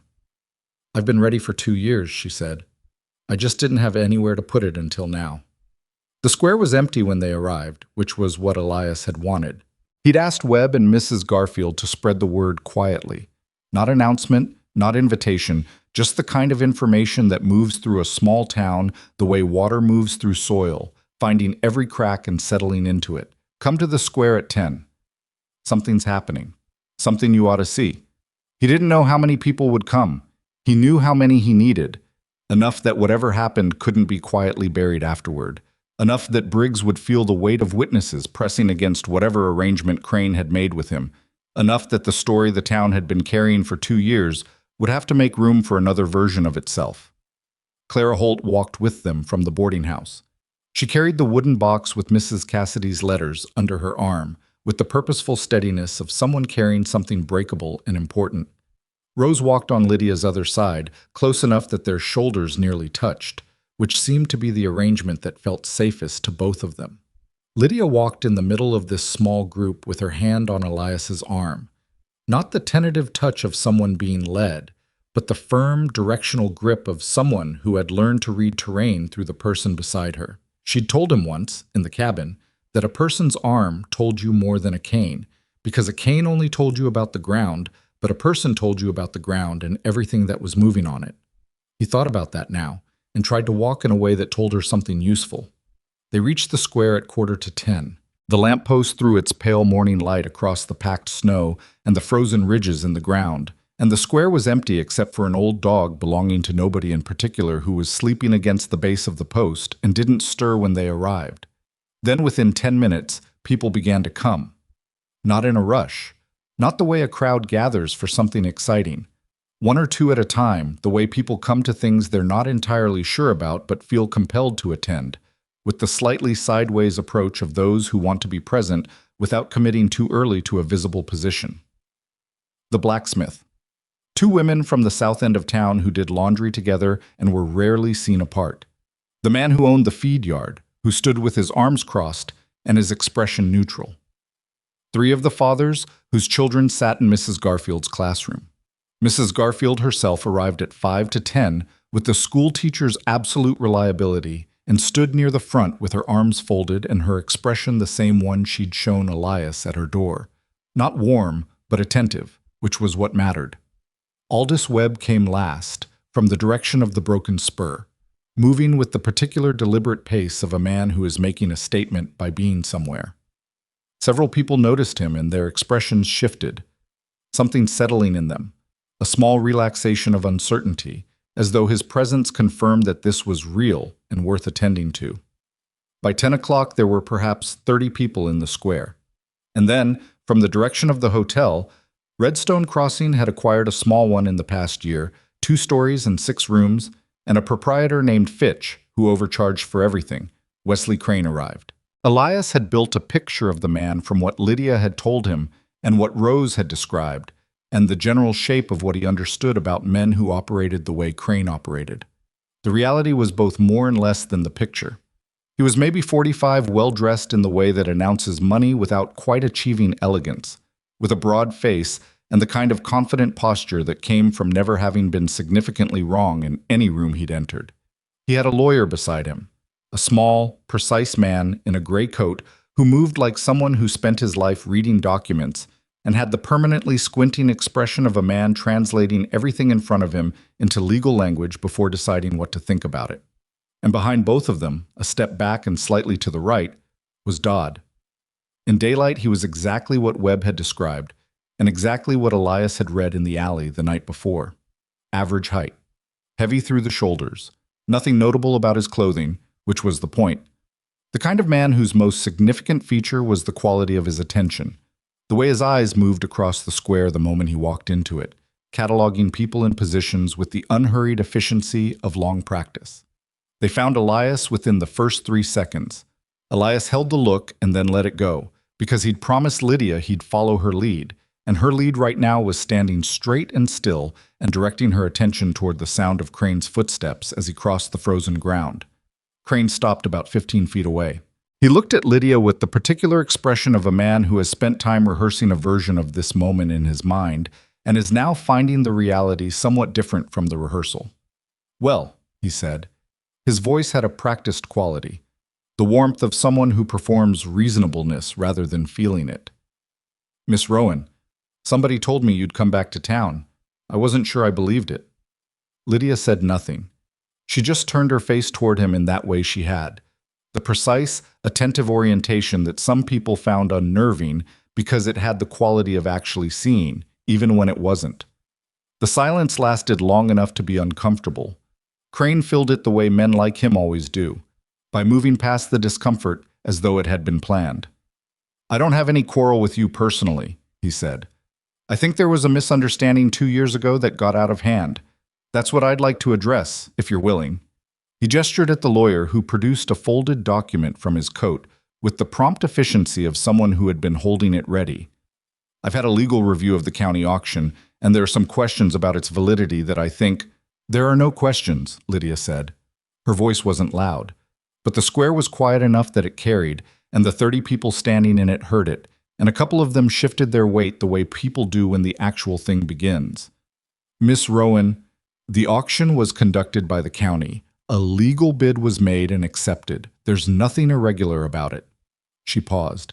"You didn't come here about the auction." Crane's expression didn't change, exactly, but something behind it did. A subtle tightening, like a hand closing. "I came here to resolve a situation that I believe was mishandled." "You came here to silence me," Lydia said. "You came here because I'm still alive and still free and still capable of saying what happened in that boarding house 2 years ago, and that concerns you. Everything else is paperwork." Someone in the crowd made a sound.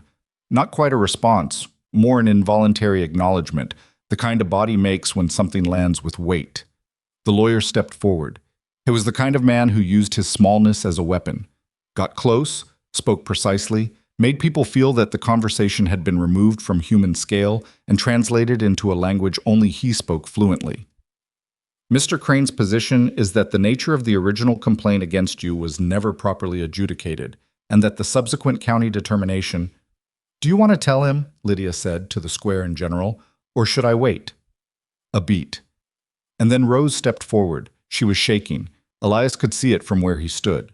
Her hands at her sides, visibly unsteady, her face pale with cold, and with the specific fear of someone who has been carrying a secret so long that releasing it feels like stepping off a ledge. She stepped up beside Lydia and faced the crowd, and she faced Crane, and she opened her mouth. "My name is Rose Bennett," she said.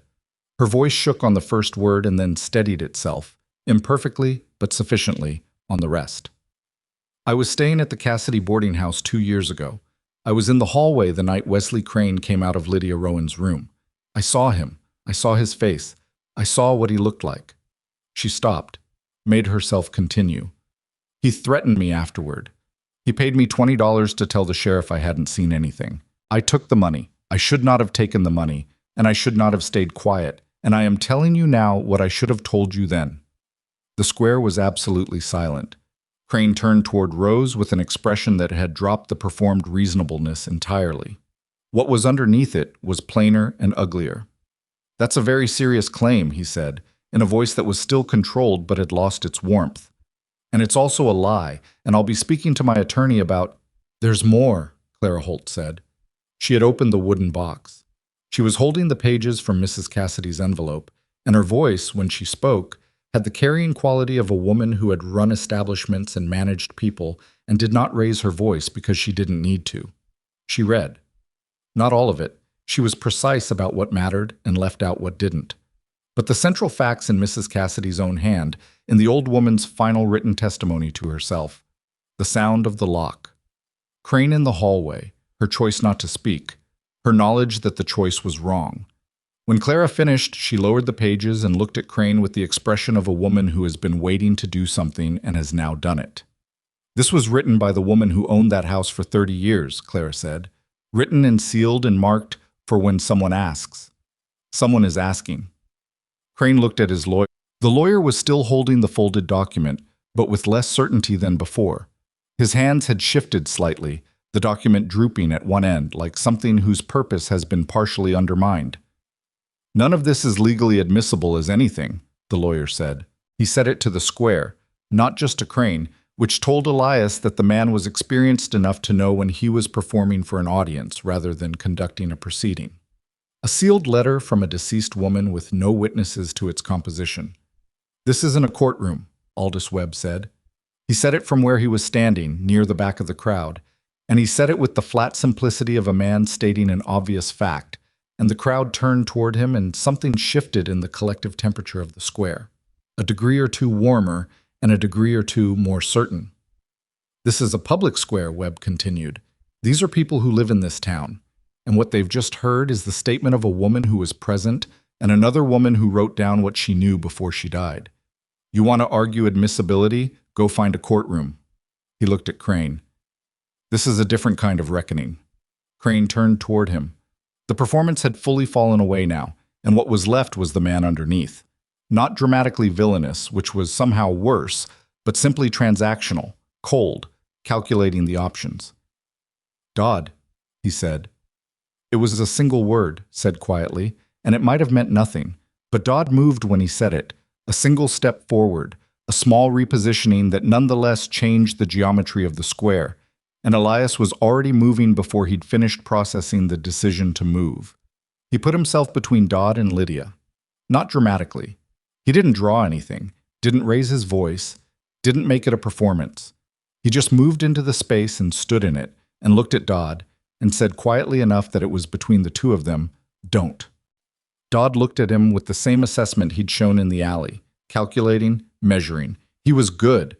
Elias could see that, read it in the way the man held himself, the economy of his posture, the absence of anything wasted. He was better at this than most of the men Elias had faced in the rougher years. But he was also a professional, and professionals understand context, and the context right now was 30 people in a square in a crowd that had shifted from uncertain to something harder, and a hired job that had been predicated on a version of this situation that was no longer the version that existed. Dodd held Elias's look for 3 full seconds. Then he stepped back. Not retreat. He was too experienced for it to look like retreat, just a recalibration, a professional acknowledgement that the field had changed. Crane saw it. Whatever calculation he'd been running behind his eyes, Dodd's step back interrupted it, and for the first time since he'd walked into the square, he looked like a man who had arrived somewhere he hadn't fully planned for. Sheriff Briggs appeared at the edge of the square. He'd been there for a while, Elias suspected, long enough to have heard most of what had been said, which was what Elias had hoped for when he'd sent Webb to mention the gathering to the deputy the previous evening. Briggs was a careful man. He would not have stayed away from something happening in his own town square, and he would not have come in early because coming in early meant choosing a side before the weight of the thing was clear. Now the weight was clear. Briggs walked to the center of the square with the deliberate step of a man who is making a public decision in real time and knows everyone is watching him make it. I was perhaps 55, with a gray mustache and a sheriff's star that caught the pale winter light, and he looked at Crane and then at Lydia and then at the papers in Clara's hands, and then he said, "I'd like to see those letters." Clara handed them to him without a word. He read. The square held its breath, not as a dramatic gesture, but as the involuntary response of a group of people watching something that might actually matter get decided. Elias watched Briggs's face, not the papers. Briggs's face went through several things in the course of reading, some version of recognition, some version of discomfort, and finally a settling. The expression of a man who has found that the uncomfortable truth and the path of least resistance have aligned, which only happens occasionally, but when it does, tends to produce results. Briggs folded the papers and held them and looked at Crane. "Mr. Crane," he said, "I conducted the investigation 2 years ago into the complaint against Miss Rowan. I want to say, publicly, in front of these people, that I believe that investigation was incomplete." He said it with the careful phrasing of a man who is admitting something without fully characterizing his own role in it, which Elias noted and filed away as the kind of partial accountability that was frustrating but was also, probably, the best that was going to be achieved today. "In light of what's been presented here this morning, I am not prepared to act on any legal claim brought by Mr. Crane regarding Miss Rowan's custody or status." The lawyer's document, Elias observed, was now fully drooping in the man's hands. The lawyer himself had the expression of someone who would like to be somewhere else. Furthermore, Briggs said, and here he seemed to make a decision of his own, separate from the one that had been made for him by the evidence, "I will be reviewing the original file, and I would suggest that Mr. Crane and his associates make themselves available for questions at my office this afternoon." Crane said nothing for a long moment. He stood in the winter light of the square with the crowd around him, and the evidence on the table and the sheriff between him and whatever he'd come here to do, and he went through something internal that Elias wasn't able to fully read, but that ended in a stillness that wasn't calm. It was the stillness of something that has stopped moving, not because it wants to, but because it has run out of room. "This isn't finished," Crane said. He said it quietly, and he said it to Lydia specifically, not to the crowd. "Yes, it is," Lydia said. She said it simply, not triumphant, not angry, just certain, the way you're certain about things that have been decided. Crane looked at her for a moment longer. Then he turned and walked back toward the hotel, and the lawyer followed him, and Dodd followed the lawyer, and the crowd in the square parted for them, and then closed again in their wake like water. Briggs turned to Elias. "I'm going to need the original auction documentation. Hatch has it. I know Hatch has it. I'll get it from Hatch." He paused. "Mercer, I want you to understand that what happened here today that there are still legal questions about the nature of the auction itself, and about Miss Rowan's formal—" "Sheriff," Clara Holt said from beside him, "what Miss Rowan needs today is a formal statement from your office that there is no outstanding complaint against her, no active county claim on her person, and no legal basis for anyone to bring one. Can you provide that?" Briggs looked at Clara Holt with the expression of a man who has just discovered that the most formidable person in this square was not who he'd been watching. "I can have something drawn up by end of day," he said. "End of morning," Clara said. A beat. "End of morning," Briggs agreed. He walked toward his office. Clara Holt watched him go and then turned back to the box and the papers and began returning them with the focused practicality of someone whose work is not finished simply because the dramatic portion of it has ended. Rose was standing very still beside Lydia. The shaking had stopped. She had the look of someone who has put down something heavy and is still adjusting to the absence of it, not quite sure yet whether to feel lighter or hollow or something in between. "Are you all right?" Lydia asked her. She'd turned toward the quality of Rose's breathing, which was still uneven. "I don't know," Rose said. "I think so." She paused. Is it? "It's done," Lydia said. "The part that was yours to do. It's done." Rose made a sound that was not quite a sob and not quite a laugh. "I thought I was going to be sick when he looked at me." "You weren't." "No, but I thought I was." "That's what courage is," Lydia said. "It's not being afraid, it's being afraid and speaking anyway." Rose wiped her face with the back of her hand. Around them, the crowd was breaking up in the gradual, thoughtful way of people who have witnessed something that requires some private processing before it can become a story they tell. A few people lingered. The blacksmith spoke briefly to Webb, and two of the laundry women approached Clara and asked to see the letter, which Clara permitted with the stipulation that they didn't handle it. Mrs. Garfield approached Lydia directly. She stood in front of her with the formal posture she used for everything and said, "Miss Rowan, I owe you an apology. I was at that auction and I said nothing, and I have thought about it regularly since." Lydia was quiet for a moment. "Did you know about Crane?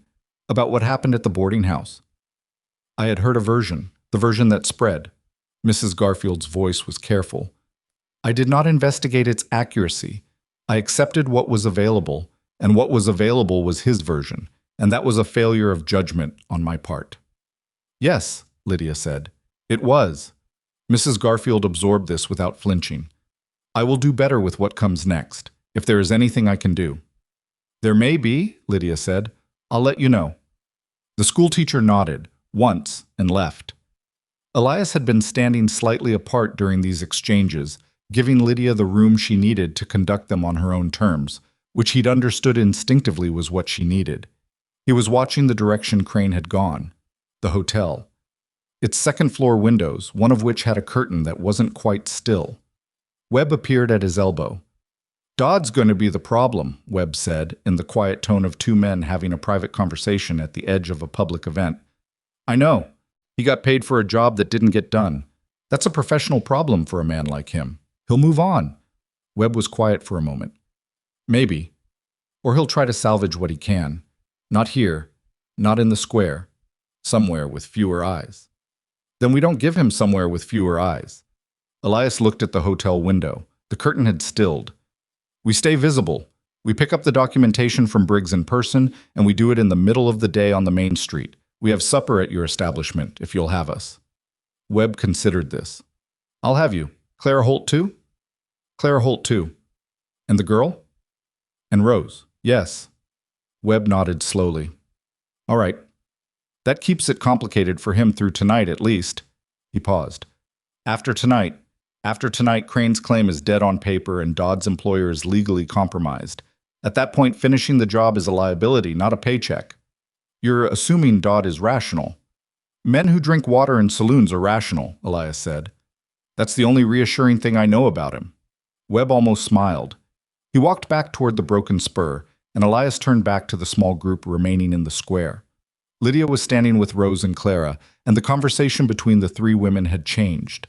It had lost the urgent quality of the past hours and taken on something quieter, something that looked from the outside like the particular relief of people who have been in a storm and are still wet but can see that the weather has changed. Clara was asking Rose something about her mother, and Rose was answering, and Lydia was listening with her face turned slightly upward in the cold air. Elias stood and watched them for a moment before he walked over. He noticed, not for the first time and not without some discomfort, that the thing he felt watching Lydia was not the same thing he'd felt in the first days. The scout's assessment, the practical evaluation of capability and risk. It was something more inconvenient than that, something he didn't have a clean word for and wasn't ready to examine in full. He walked over anyway. "Briggs will have the paperwork by mid-morning," he said. "We'll go together to pick it up." Lydia turned toward him. "All right." She paused. "You moved when Dodd moved." "I did. I told you to follow my lead." "You also have the revolver on a hook in the boarding house bedroom instead of on your person," he said. which meant that if Dodd had continued moving, your lead would have had a 10-second gap in it. A pause. Fair point. I'll make sure to tell you when I'm overriding your lead and why, so you can make the call. She seemed to turn this over. Yes, that's acceptable. Good. She almost said something else, and then didn't, and instead turned her face back toward the cold air with the expression he'd been seeing more and more. Not the controlled blankness of the first days, not the rigid composure of someone managing fear, but something more open than either of those. Something that looked, if you were paying attention, like a person beginning to trust the ground under her feet. They went to Briggs's office at 10:30. The paperwork was ready. Briggs had worked fast, which Elias suspected was as much about being on the right side of the thing in print as it was about efficiency. The document was plain and unglamorous. A formal statement that the county held no outstanding claims against Lydia Rowan, that the original investigation of 2 years prior had been found insufficient, and that no legal basis existed for any third party to bring a claim of custody or ownership. Briggs handed it to Elias, who handed it to Lydia, who held it between her hands for a moment without speaking. "Can you read me what it says?" she asked. Not with difficulty, just directly, as she always asked for things she needed. He read it to her. All of it, every careful bureaucratic word. When he finished, she lowered the paper and held it in one hand at her side, and she didn't say anything for a moment. And then she said quietly, 2 years. Yes. For a piece of paper that took Briggs an hour to write. Yes. She breathed in slowly and out again. All right, she said, then let's go have supper. The afternoon passed in the deliberate visibility that Elias had planned. The four of them together on the main street and then at the Broken Spur, which was populated enough by early evening that Dodd's presence would have made a statement he clearly wasn't willing to make. He didn't appear. Crane's lawyer checked out of the hotel at 3 in the afternoon, according to Fitch, the proprietor, who mentioned it to Clara Holt, who mentioned it to Elias, who noted it and continued eating. By evening, Crane himself had gone. Fitch wasn't certain of the exact time, but the room was cleared and the bill was paid and the man was gone, and whether he'd gone back to Millhaven or somewhere else was not information Fitch had or was inclined to speculate about. Dodd was the last uncertainty. He wasn't at the hotel, wasn't at the saloon, wasn't anywhere that any of Elias's available eyes could place him, which was either because he'd left or because he was being careful about where he was seen, and the difference between those two things mattered. They stayed that night at Clara's boarding house, and Elias took the room nearest the front door and slept with the rifle in both ears and the accumulated alertness of a man who has spent enough years being careful that the habit has become indistinguishable from his natural state. Nothing happened. No sound outside the windows. No movement on the street. Just the cold and the dark and the particular stillness of a frontier town at 3 in the morning when the fire has died down and the wind has dropped and all the people in it are, for the moment, exactly where they should be. In the morning, when he went outside before dawn to check the perimeter out of habit, he found a single set of boot prints in the snow near the corner of the building, facing outward. Someone had stood there for some time, looking at the street. Then they'd walked away, heading south toward the Millhaven Road. Elias stood and looked at those prints for a while.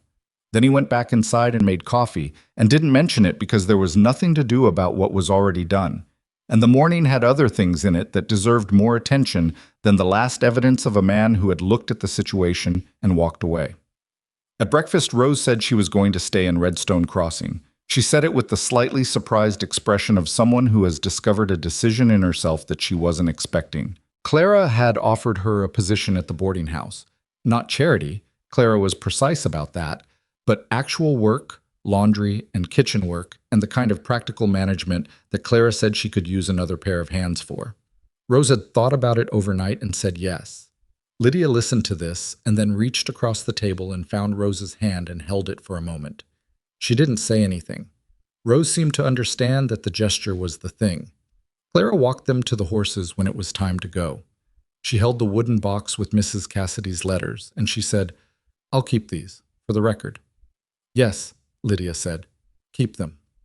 Clara looked at both of them, at Elias, briefly, with the evaluating expression she used for most things, and then at Lydia, longer, with something that was less evaluation and more recognition. You did something difficult, she said. Both of you, but you especially.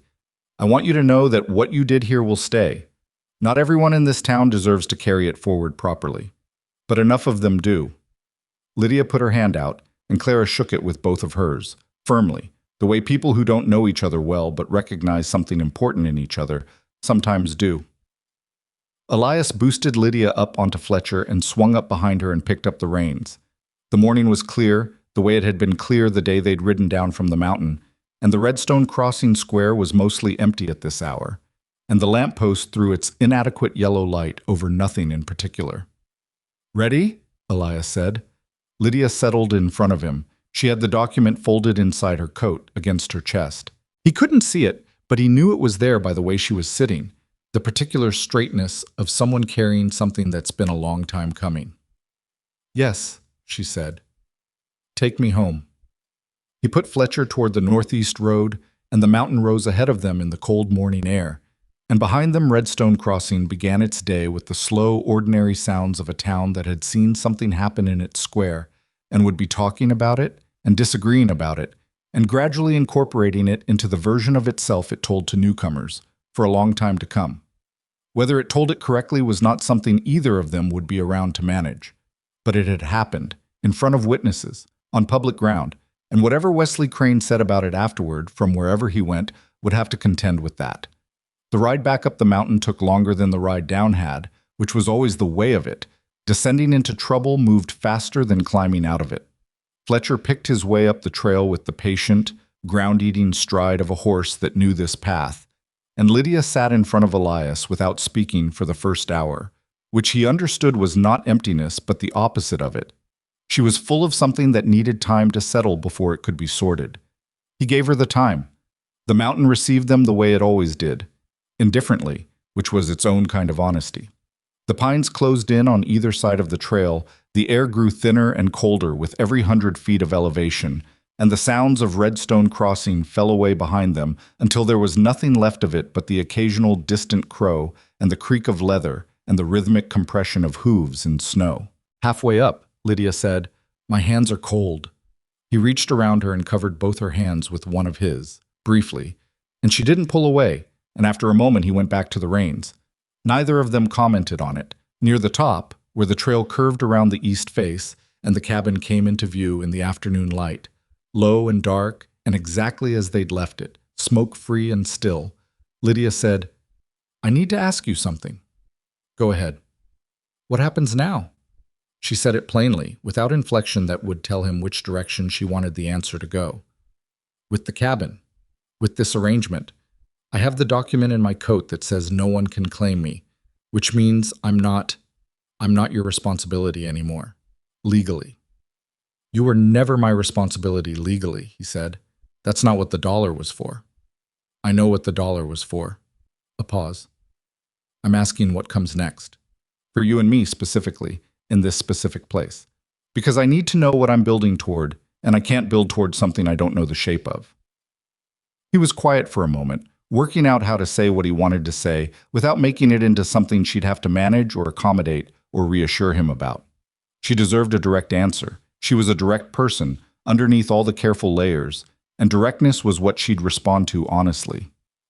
"I'd like you to stay," he said. "Not as an arrangement, not as something that needs a legal document, because the cabin is better with you in it, and I am too, and I think you know that." The trail leveled out into the clearing. Fletcher slowed to a walk. "I do know that," Lydia said. "I wanted to hear you say it." "I've said it." "Yes." She was quiet for another moment. "I'm not easy to live with.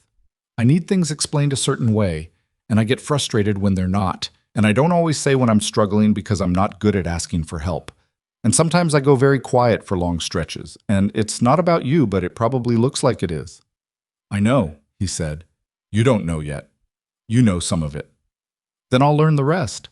She turned her face slightly, that orientation toward him, and whatever she was reading in the quality of his voice seemed to satisfy something she'd been checking. "All right," she said, "then I'll stay." He helped her down from Fletcher at the porch and led the horse to the lean-to, And by the time he came back inside, Lydia had the cook stove going and was measuring coffee with the unhurried efficiency of someone who had learned the kitchen so thoroughly it required no more thought than walking. He built the fire up in the hearth, and the cabin filled with warmth, and the afternoon light through the single south-facing window moved across the floor in the way it had moved every afternoon since he'd built the place, and somehow it looked different than it had before. He couldn't have explained why exactly.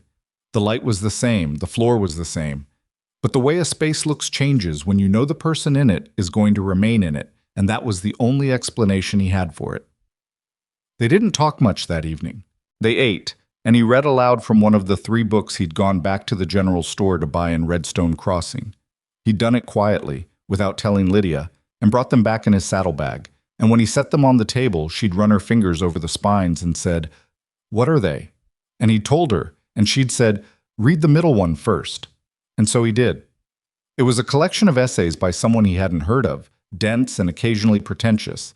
And he stumbled over some of the words, and she corrected him twice with the mild patience of someone who'd had these words read aloud to her before, and neither of them made a thing of it. They went to their separate rooms at the same hour they always did, and the cabin settled into its nighttime sounds. The fire dying, the wind moving through the pines, the occasional shift of the animals in the lean-to, and Elias lay in the dark for a while and thought about the day, and the 2 weeks before it, and what had accumulated in that time. And then he slept better than he had in years. The weeks that followed were not easy, and they were not simple, and several things about them were hard in ways that had nothing to do with Crane or Dodd or the sheriff or any of the external machinery of threat that had occupied them for so long. The threat being gone was its own kind of adjustment. When there is something coming at you, all your attention organizes itself around it. Every decision, every precaution, every conversation carries the weight of the thing you're preparing for. When it stops, the attention has nowhere to go, and it tends to turn inward, which is where most of the actual difficult terrain lives. Lydia went through a week of something he couldn't name. Not depression exactly, but a flatness, a withdrawal into herself that he recognized as the aftermath of sustained fear and sustained effort.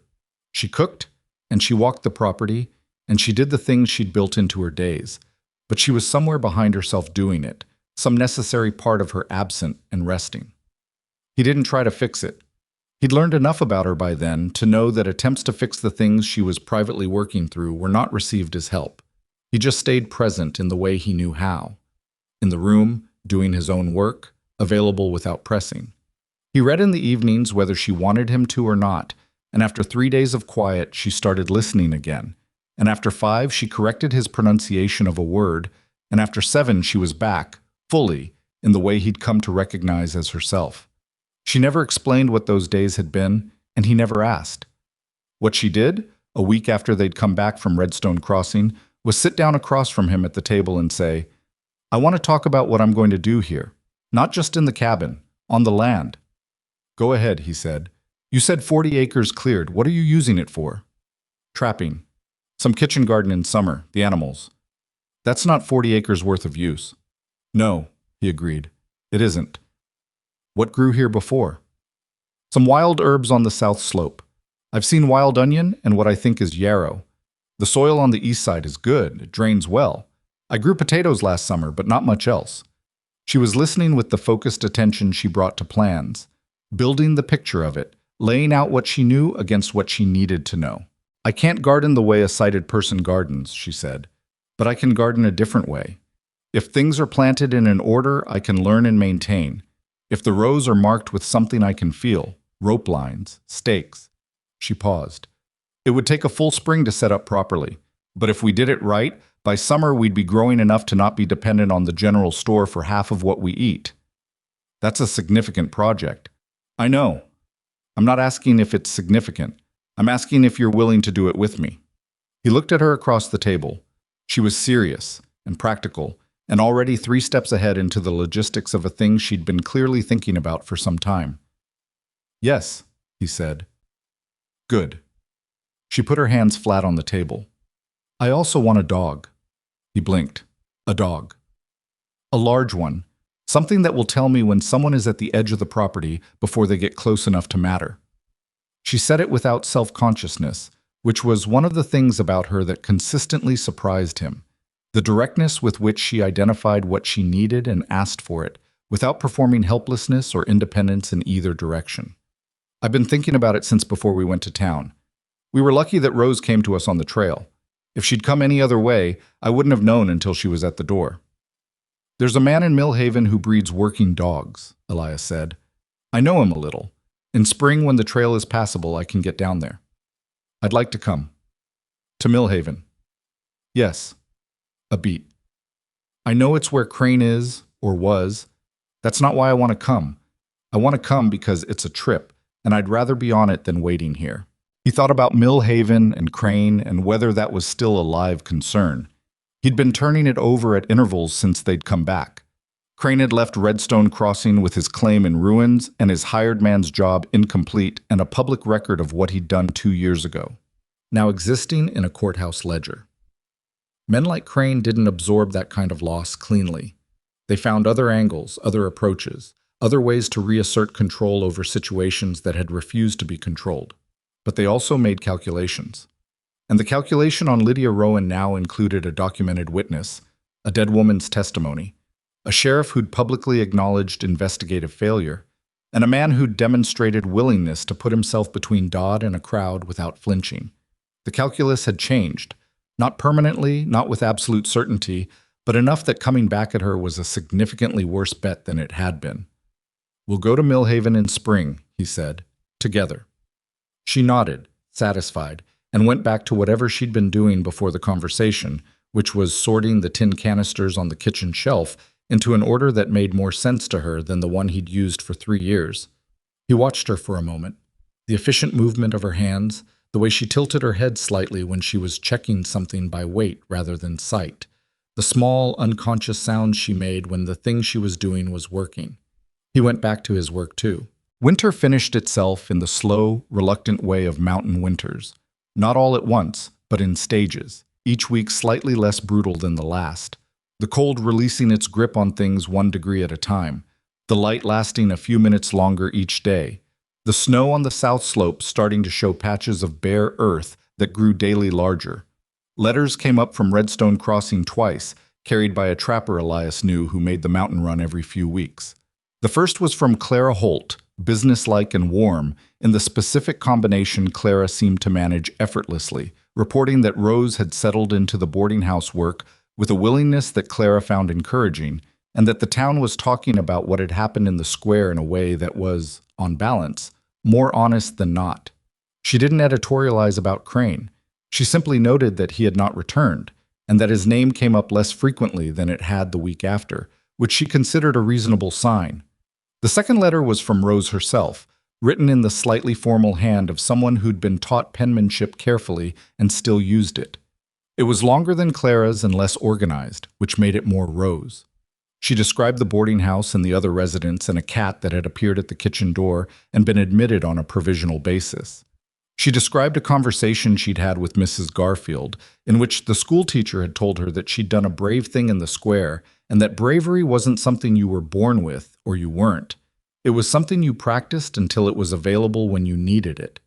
Rose said she hadn't known what to do with that at the time, but that she'd been thinking about it since. At the end of the letter, she wrote, "Please tell Lydia I think about that morning often, not the bad parts. The part at the end, when she held my hand at the breakfast table. I didn't know anyone could make me feel that much less alone with something that small. I hope she knows."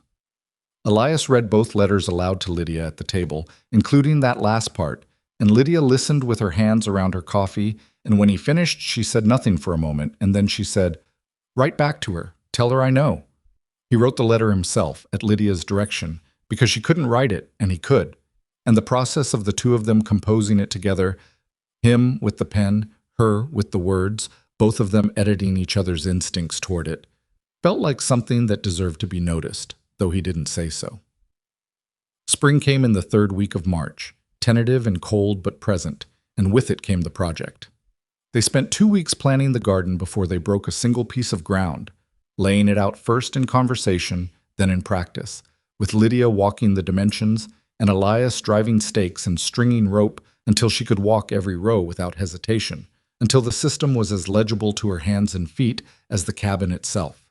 She was specific about what she wanted where, and why, in a way that made clear she'd been thinking about it all winter.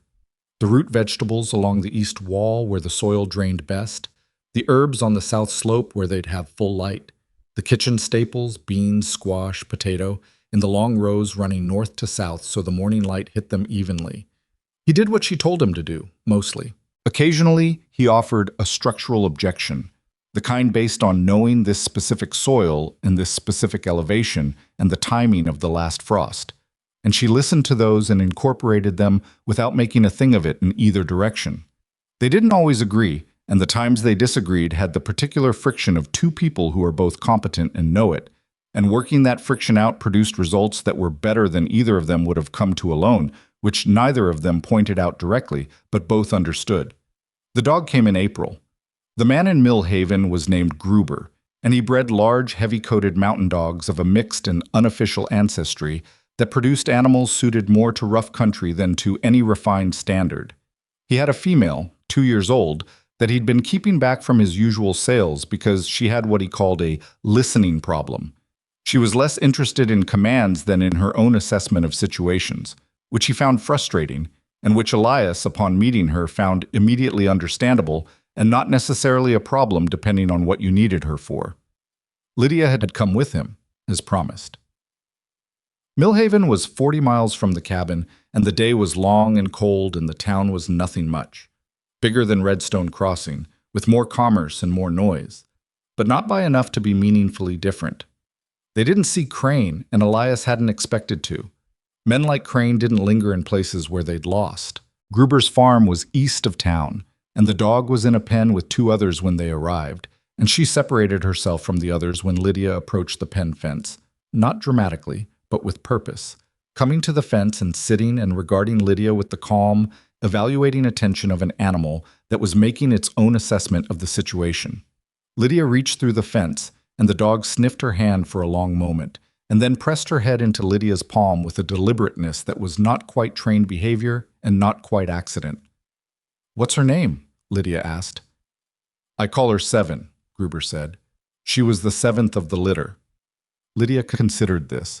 "That's a terrible name." "I don't disagree," Gruber said. "I've been meaning to change it."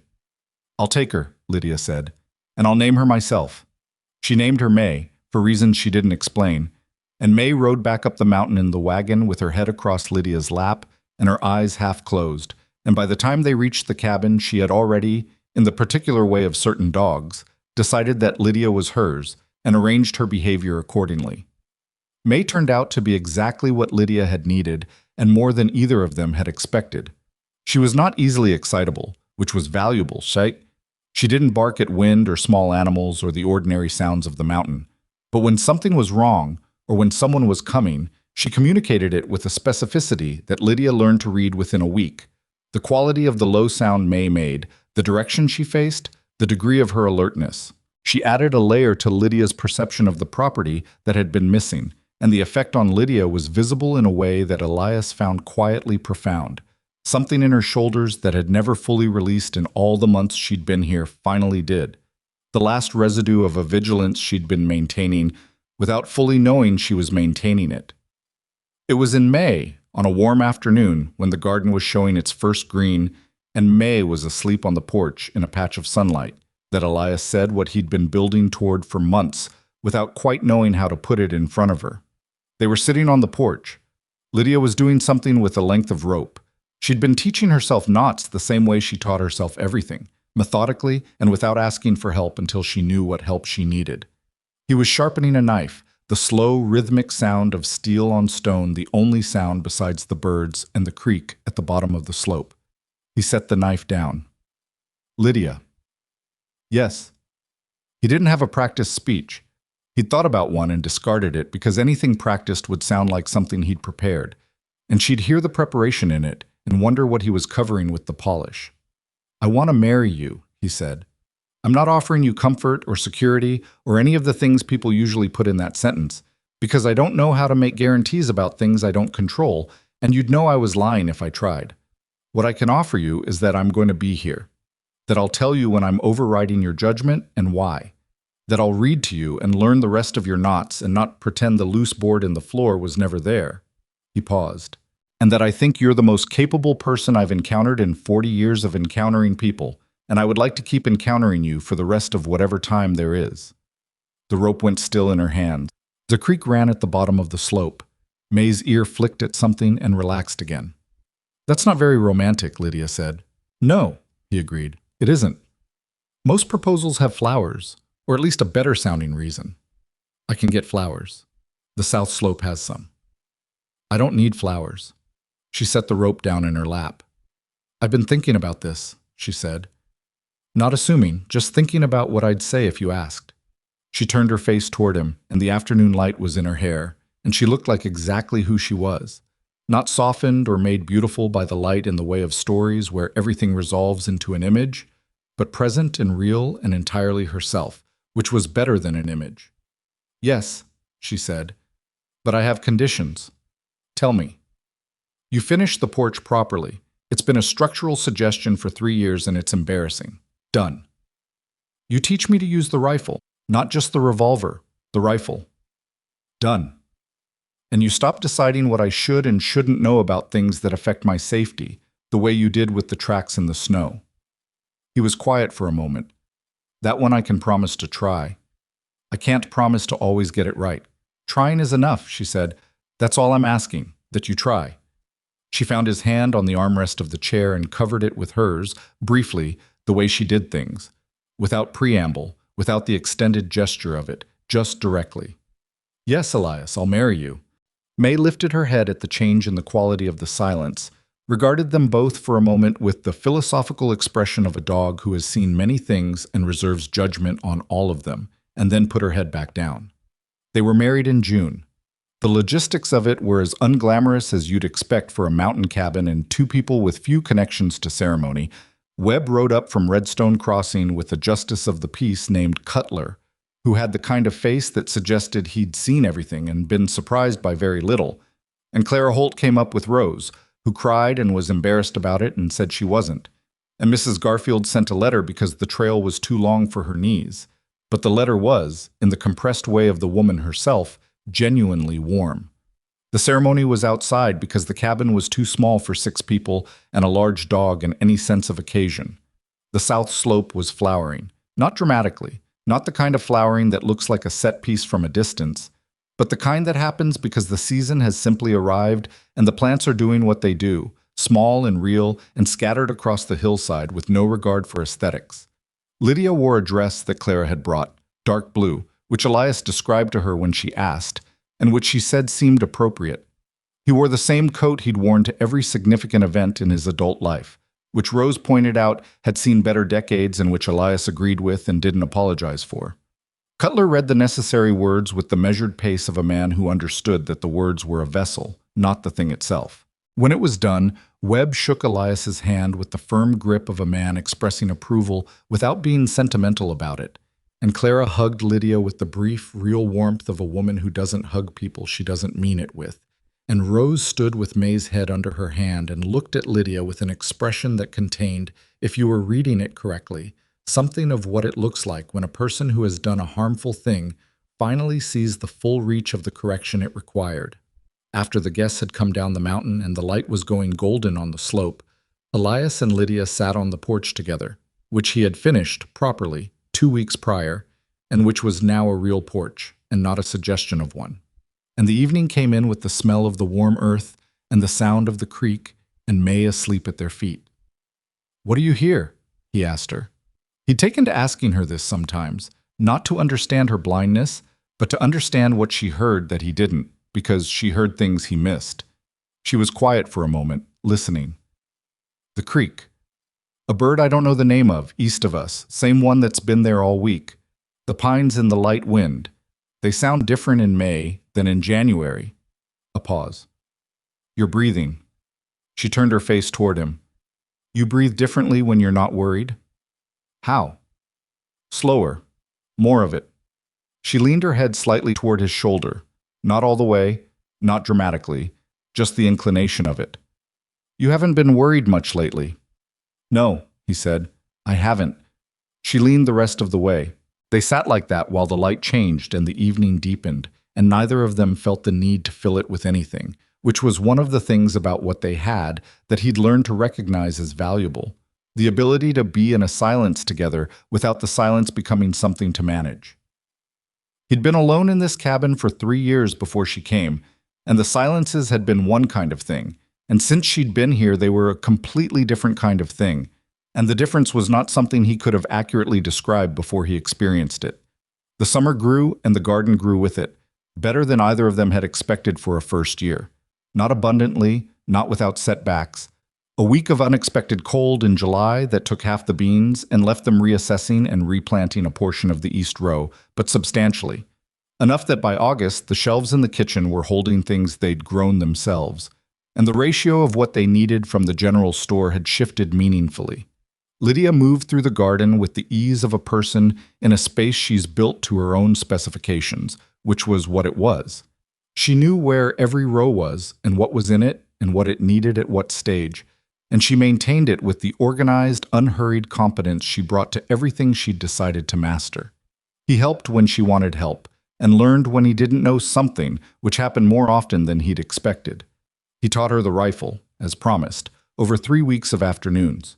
It was harder than the revolver, longer, heavier, more complex to manage without sight. But she was stubborn in the particular way of people who know they can do a thing and simply need to work out the mechanism of it. And by the end of the 3rd week, she could load it herself and could hit a target at close range with a consistency that satisfied him, even if it didn't fully satisfy her. "I want to be better," she said, after a session that had gone well. "You're better than you were 3 weeks ago." "That's a low bar. Set your own bar," he said. "Just don't set it somewhere you can't reach yet. Work to it." She thought about this. "Is that what you did? With whatever you're still working on?" He looked at her. "What do you mean?" "You're still carrying something from the frontier work," she said. Not accusing, just stating. "I can hear it sometimes, not often, but sometimes. In the way you go quiet in a way that's different from your regular quiet." She paused. "I'm not asking you to talk about it. I'm asking if you're working on it." He thought about it honestly, which she deserved. "Some days I am. Some days I just carry it." "That's an honest answer." "It's the only kind I know how to give you." She nodded slowly. "Me too," she said. "With my own things. Some days I work on it. Some days I just carry it." She turned back to the rifle, checking the load by feel. "I think that might be how it goes. With the heavy things." "Probably," he said. "As long as we're not carrying them alone," she said. "That's the difference.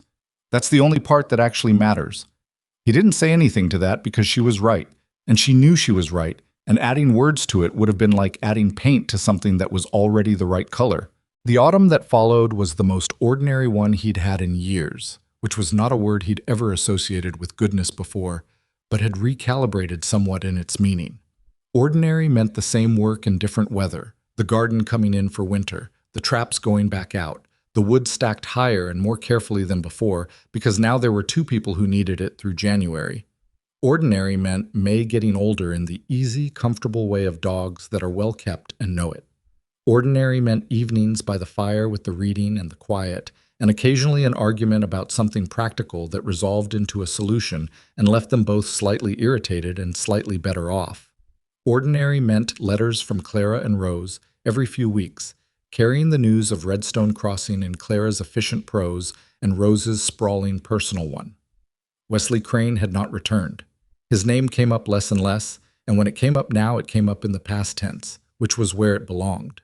The document in Briggs's courthouse ledger sat where it had always sat, doing the quiet work of existing, which was what documents needed to do. There would be other difficulties. He knew that the way you know things when you've lived long enough in rough country, not because you're pessimistic, but because you're honest about what terrain looks like over distance. The mountain would produce its problems. The world at the bottom of the mountain would produce its problems. People were what they were, and some of them would continue to be what Crane had been. And Lydia, moving through that world, would face the specific compounded difficulty of being a woman and being blind in a time and place that was not well designed for either. He knew that. She knew it better. What they also knew was that the thing that had been tested in those months, the trust that had grown in a spare room in a mountain cabin during a blizzard, that had been tried in the cold of a town square and the dark of a boarding house, and the steady daily work of two people learning each other's edges, had held. Not perfectly. Not without its moments of friction and failure and the particular small cruelties people sometimes inflict on each other simply by being imperfect and tired and human. But it had held. And holding mattered more than the shape of it. On a morning in late October, with the first serious snow of the season moving in from the northwest, and May sitting at the door watching the sky with the weather-reading expression she'd developed sometime in August, Lydia said from the kitchen, "The south slope is going to be under a foot by noon." "At least," Elias agreed. He was at the window reading the same sky. "We should have brought the last of the squash in yesterday." "We should have." "I told you so." "You did." A pause. "Are you going to agree with me every time I say I told you so?" "Depends on whether you were right." "I'm usually right." "You are," he said. "It's occasionally annoying."